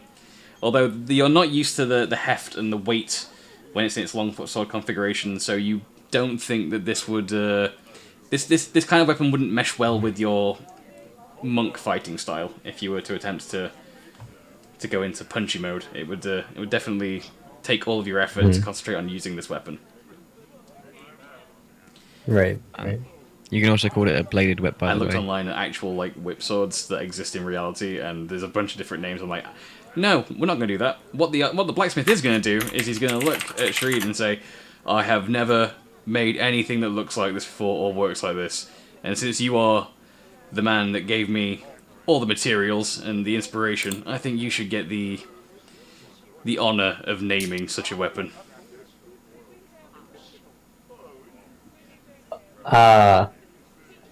We will let me just rehearse 1 second. Shredmaster. Are you calling it Shredmaster? That is awesome. Yes. You now wield the legendary +1 longsword / +1 whip sword thing known as Shredmaster, made of wrist components.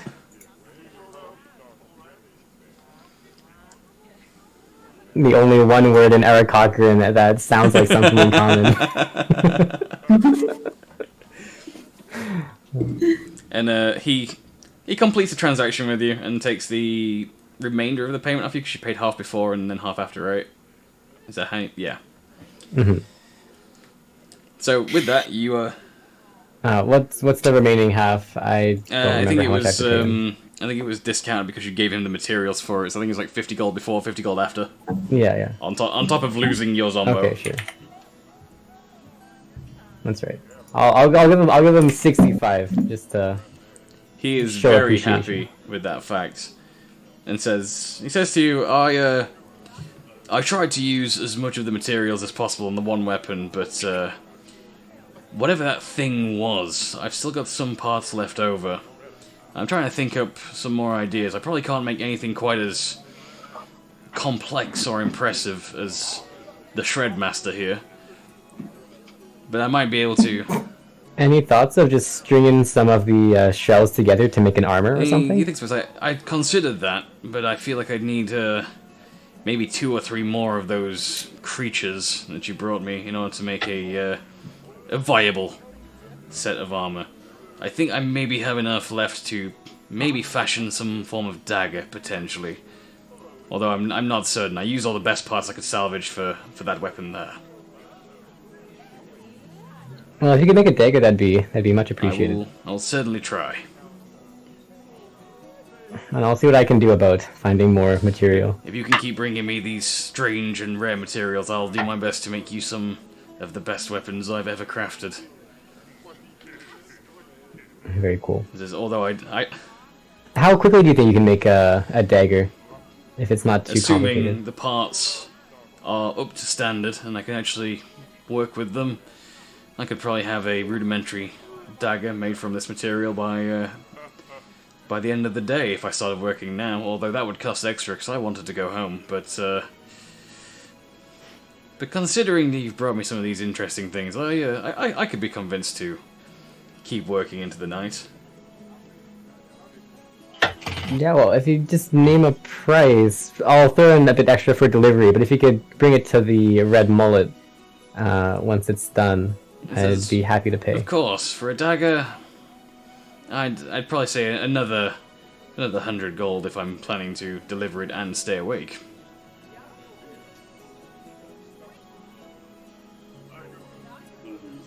I'll pay you 100 only because I really like what you did with the rope. Yes, we have a deal. I will begin working right away. Oh, by the way, do you know, have you heard of a Gabby? I was told that she might be able to tinker some things. The goblin lass, yeah? What do they call them? All I have is a name, I I'm think not she's sure. one of those arty types, you know? Tinkering with tools, making explosive things, generally running amok. Artificer. It's not Do you artificer. think she would be able right? to, No, artificer. Artificer. That's the one. Do you think she would have stuff like a puppet or like a controllable doll or something? And he thinks for one. He says, "Honestly, I've really no idea. Although if there was going to be anybody within this city that could do that, it's most likely going to be Gabby." Cool. I'll give As it a you're look. leaving, he says, "If you plan to go there now, watch your step. She's how do I say this politely? She's fucking crazy." Noted. I'll hover. Best be on your guard. I think she means well, but I've seen more people leave that workshop with injuries than products. Alright, so my plan is to head over to Gabby's and get a Okay, body so for while you're Bucky. doing that, the rest of the Sneven, the Snicks at this point, sat around a table with Vetus, and he begins to open up a number of different books, and notes that he has taken. There's stuff all over the place. What he does do that grabs your attention is he rolls out a map of Edis on the table, and sort of points your attention to the map. And he says, "I have done a lot of research." And he stops to drink down another mug of coffee, and sort of tries to shake himself awake a bit more. He says, "Okay, gonna do my best here. I have tried to do lots of research regarding anything that we could find in the arcane archives regarding either the Riss, Idal, anything to do with hives, and I have been through so many medical journals, I never want to read one again. However, I've managed to discover some things that might actually be useful." And he begins to mark off locations on the map of Edis.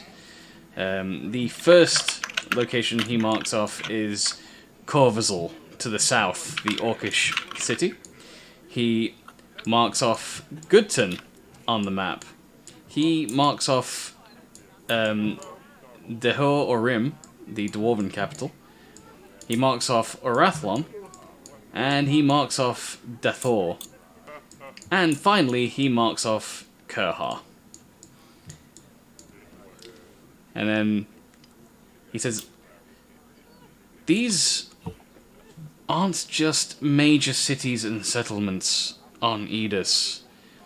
To the best of my knowledge, using as many historical references as possible, I believe these are the locations of every major hive. Wait, these are all hives? As far as I can understand from whatever texts were available and historical documents that might have told any level of myth regarding the Riss or Idal, I believe these are the most likely locations of individual hives, and thus potential locations for further obelisks. Now, some of the fuzzier details involve the Orcish territories. I've noted Corvazul on the map, but I don't know if that is exactly where that would be. As expected from Tamont, the literature regarding Orcish history is, let's just say light. And that's the best I could do. Although, should you travel south, I believe that if you are very lucky, and if things go semi-well, you may be able to seek audience in Corvazul with the current Orcish matriarch. Friggy, out of character, can you check the DM? I can.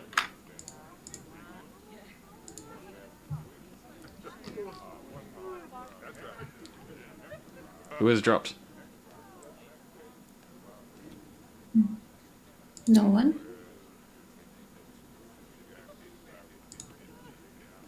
What am I missing? What happened? Did the stream stop? No? No. Check your DMs. What? I'm checking my DMs.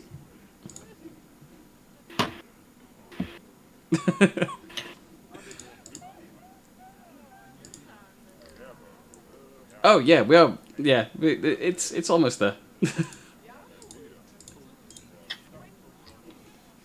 Sorry, I lost my flow now.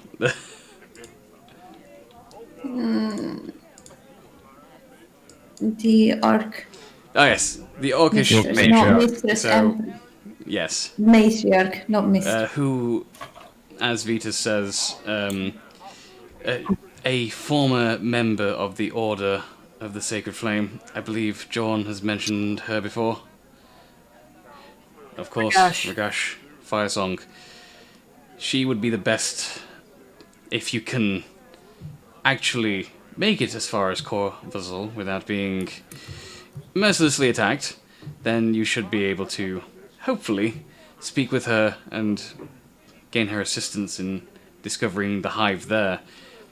Now, I'm not expecting all of you to immediately go rush off to the closest Riss hive and begin fighting. I'm still doing my best to uncover what research I can in order to directly stop Idal and his plans to return the Riss to full power. And that is what I will be searching for further information in Goodton, as one of the reasons John wanted to speak with Ash Dieback in the first place was there was something of a separate, non-Empire related library there, or archive of a sort. I believe it's mostly religious, but maybe I'll find something I'm looking for there. In the meantime, I would recommend that you look at some of your older leads, perhaps, while I do what I can. And finally, one of the most worrying things is I have been able to confirm the existence in past literature of what they call Riss hybrids of many sorts. I will compile my notes for you to keep on hand should you come across them, and leave them with you for now. But hopefully that will be the largest of our concerns. And he hands you a handwritten journal directly to Solgra with all of his separately written notes. And says, keep a hold of this, it will serve you well. Okay. And with that, he grabs his things, packs them up, and departs. And on his way out, he says, I'll be fine traveling alone. Do come find me in Gutton once you have completed some of your current things that you're up to, whatever they may be right now. And do your best to stay alive. We will do. I hope the coffee is strong. And he smiles and he holds up a hip flask of his own that's actually a thermos. And he says, I've learned a few things from John. Probably not the things he was hoping me to learn. And with that, he steps out of the tavern and onto the streets, and Vitus is gone.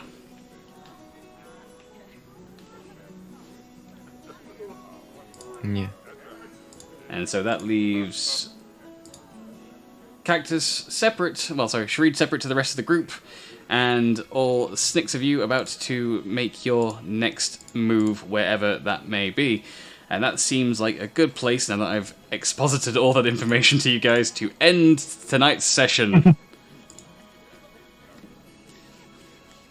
So, there we go. Not quite the cliffhanger ending that could have been if we'd ended an hour earlier with Solgra suddenly dropping that bombshell. But still, that should get you guys raring to go next session to just get straight out there and do whatever the hell you guys are going to go to next. So yeah, that has been the end of our session. Thank you everybody for joining us. I did rush that last bit a bit quickly, more than I would have done, because we have some sleepy party members, and I understand that. I completely understand that. No, it's fine. I managed to quickly exposit whenever I could at you. So in case anyone drops from the calls, we'll go through this quickly. This has been the Ebon Death, a D&D 5th edition campaign run by the Geeks Codex. I am your DM, and my job is to herd cats, and it's somehow actually fun. We have been joined by Third Threat Capo. What? Whoops. We've been joined by Third Threat Capo as Caporius, our Dragonborn Monklock. He was definitely here. He was definitely here the entire night. Always here. We have been joined as well by Violin Solo playing M, our Eladrin Rogue. I didn't update any of the numbers on these levels because I forgot about it. So they're all actually level 8, don't worry about it. 8. We've been joined by Cactus Room playing Shireen. That's so good when it's full screen. Our Arakakran Druid Monk. That is amazing. We have been joined by Fanny Boss, who is played by Russell _ the dude, whose camera just froze on my screen. That is great. Perfect. Playing our Dwarven Fighter. We've also been joined by the very, very sleepy AODHQ, playing Oscar, our Wood Elf Bard, who is now going sleepy times. And, of course, we've been joined by bombshell dropper of the campaign, Schliefidi, playing Solgra, the half-orc barbarian. And last but not least, turning his camera off because he knows what's coming. We've been joined by Guitar of CR, playing Gershaw, our human idiot, monk. Owner of the floor. And can you believe it? It's like, I think it's the first week that it's not his birthday. So happy not birthday, Charles. You made it to another birthday. I may actually live to the end of the year. Why did you not tell us it was not your birthday? We just assumed it was. I didn't want to let anyone down, you know. And with that, we are going to go on to the credits and end this week's session. So, of course, we'll be back next week at 8 PM GMT to do session 17 and pick up from where we left off. If you're craving more of that D&D content, but, you want it sooner, Fridays and Saturdays I attempt to stick to schedule and actually do some level of prep, but Monster Hunter stopped me this week. I blame Capcom, that's all I'm saying. And of course, thank you, Em, for putting the socials in the chat. So join us on Discord to hang out and talk about nerdy stuff and D&D and things, or just memes. There's lots of memes on there. And with that, I can transition over to the credits, and A can finally go and sleep. So until next week, Goodbye. Good night. Today, we pay homage to the streamer's salty snack of choice, and the capos brave enough to defend their honor. Sit back and listen for a while, friends. You're in for one hell of a salty surprise. Sometimes streaming requires a meal, but the chat won't let you enjoy your snack. Unrelenting in that mockery, you fire back with words of wisdom and attack. Shut up! Let me munch my nuts. Shut up! Let me munch my nuts. Shut up! Let me munch my nuts. Yeah! Sodium's getting high, and vitamin B12. You're getting nourishment from the nuts variety that you do. You may think of dirty jokes, all your 69 tropes. But Capo continues lunch, he continues to munch. You didn't turn your back on them, although they're making your mouth dry. You'll never go hungry again until your death counts 60 high.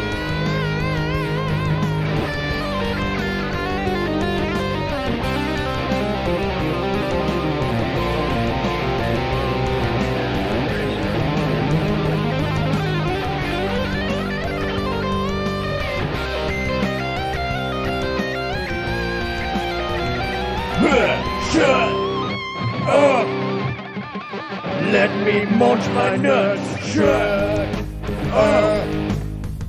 Let me munch my nuts. Shut up! Let me munch my nuts. Damn you, rotating cube! Shut up! Let me munch my nuts. Shut up! Let me munch my nuts. Shut up! Let me munch my nuts.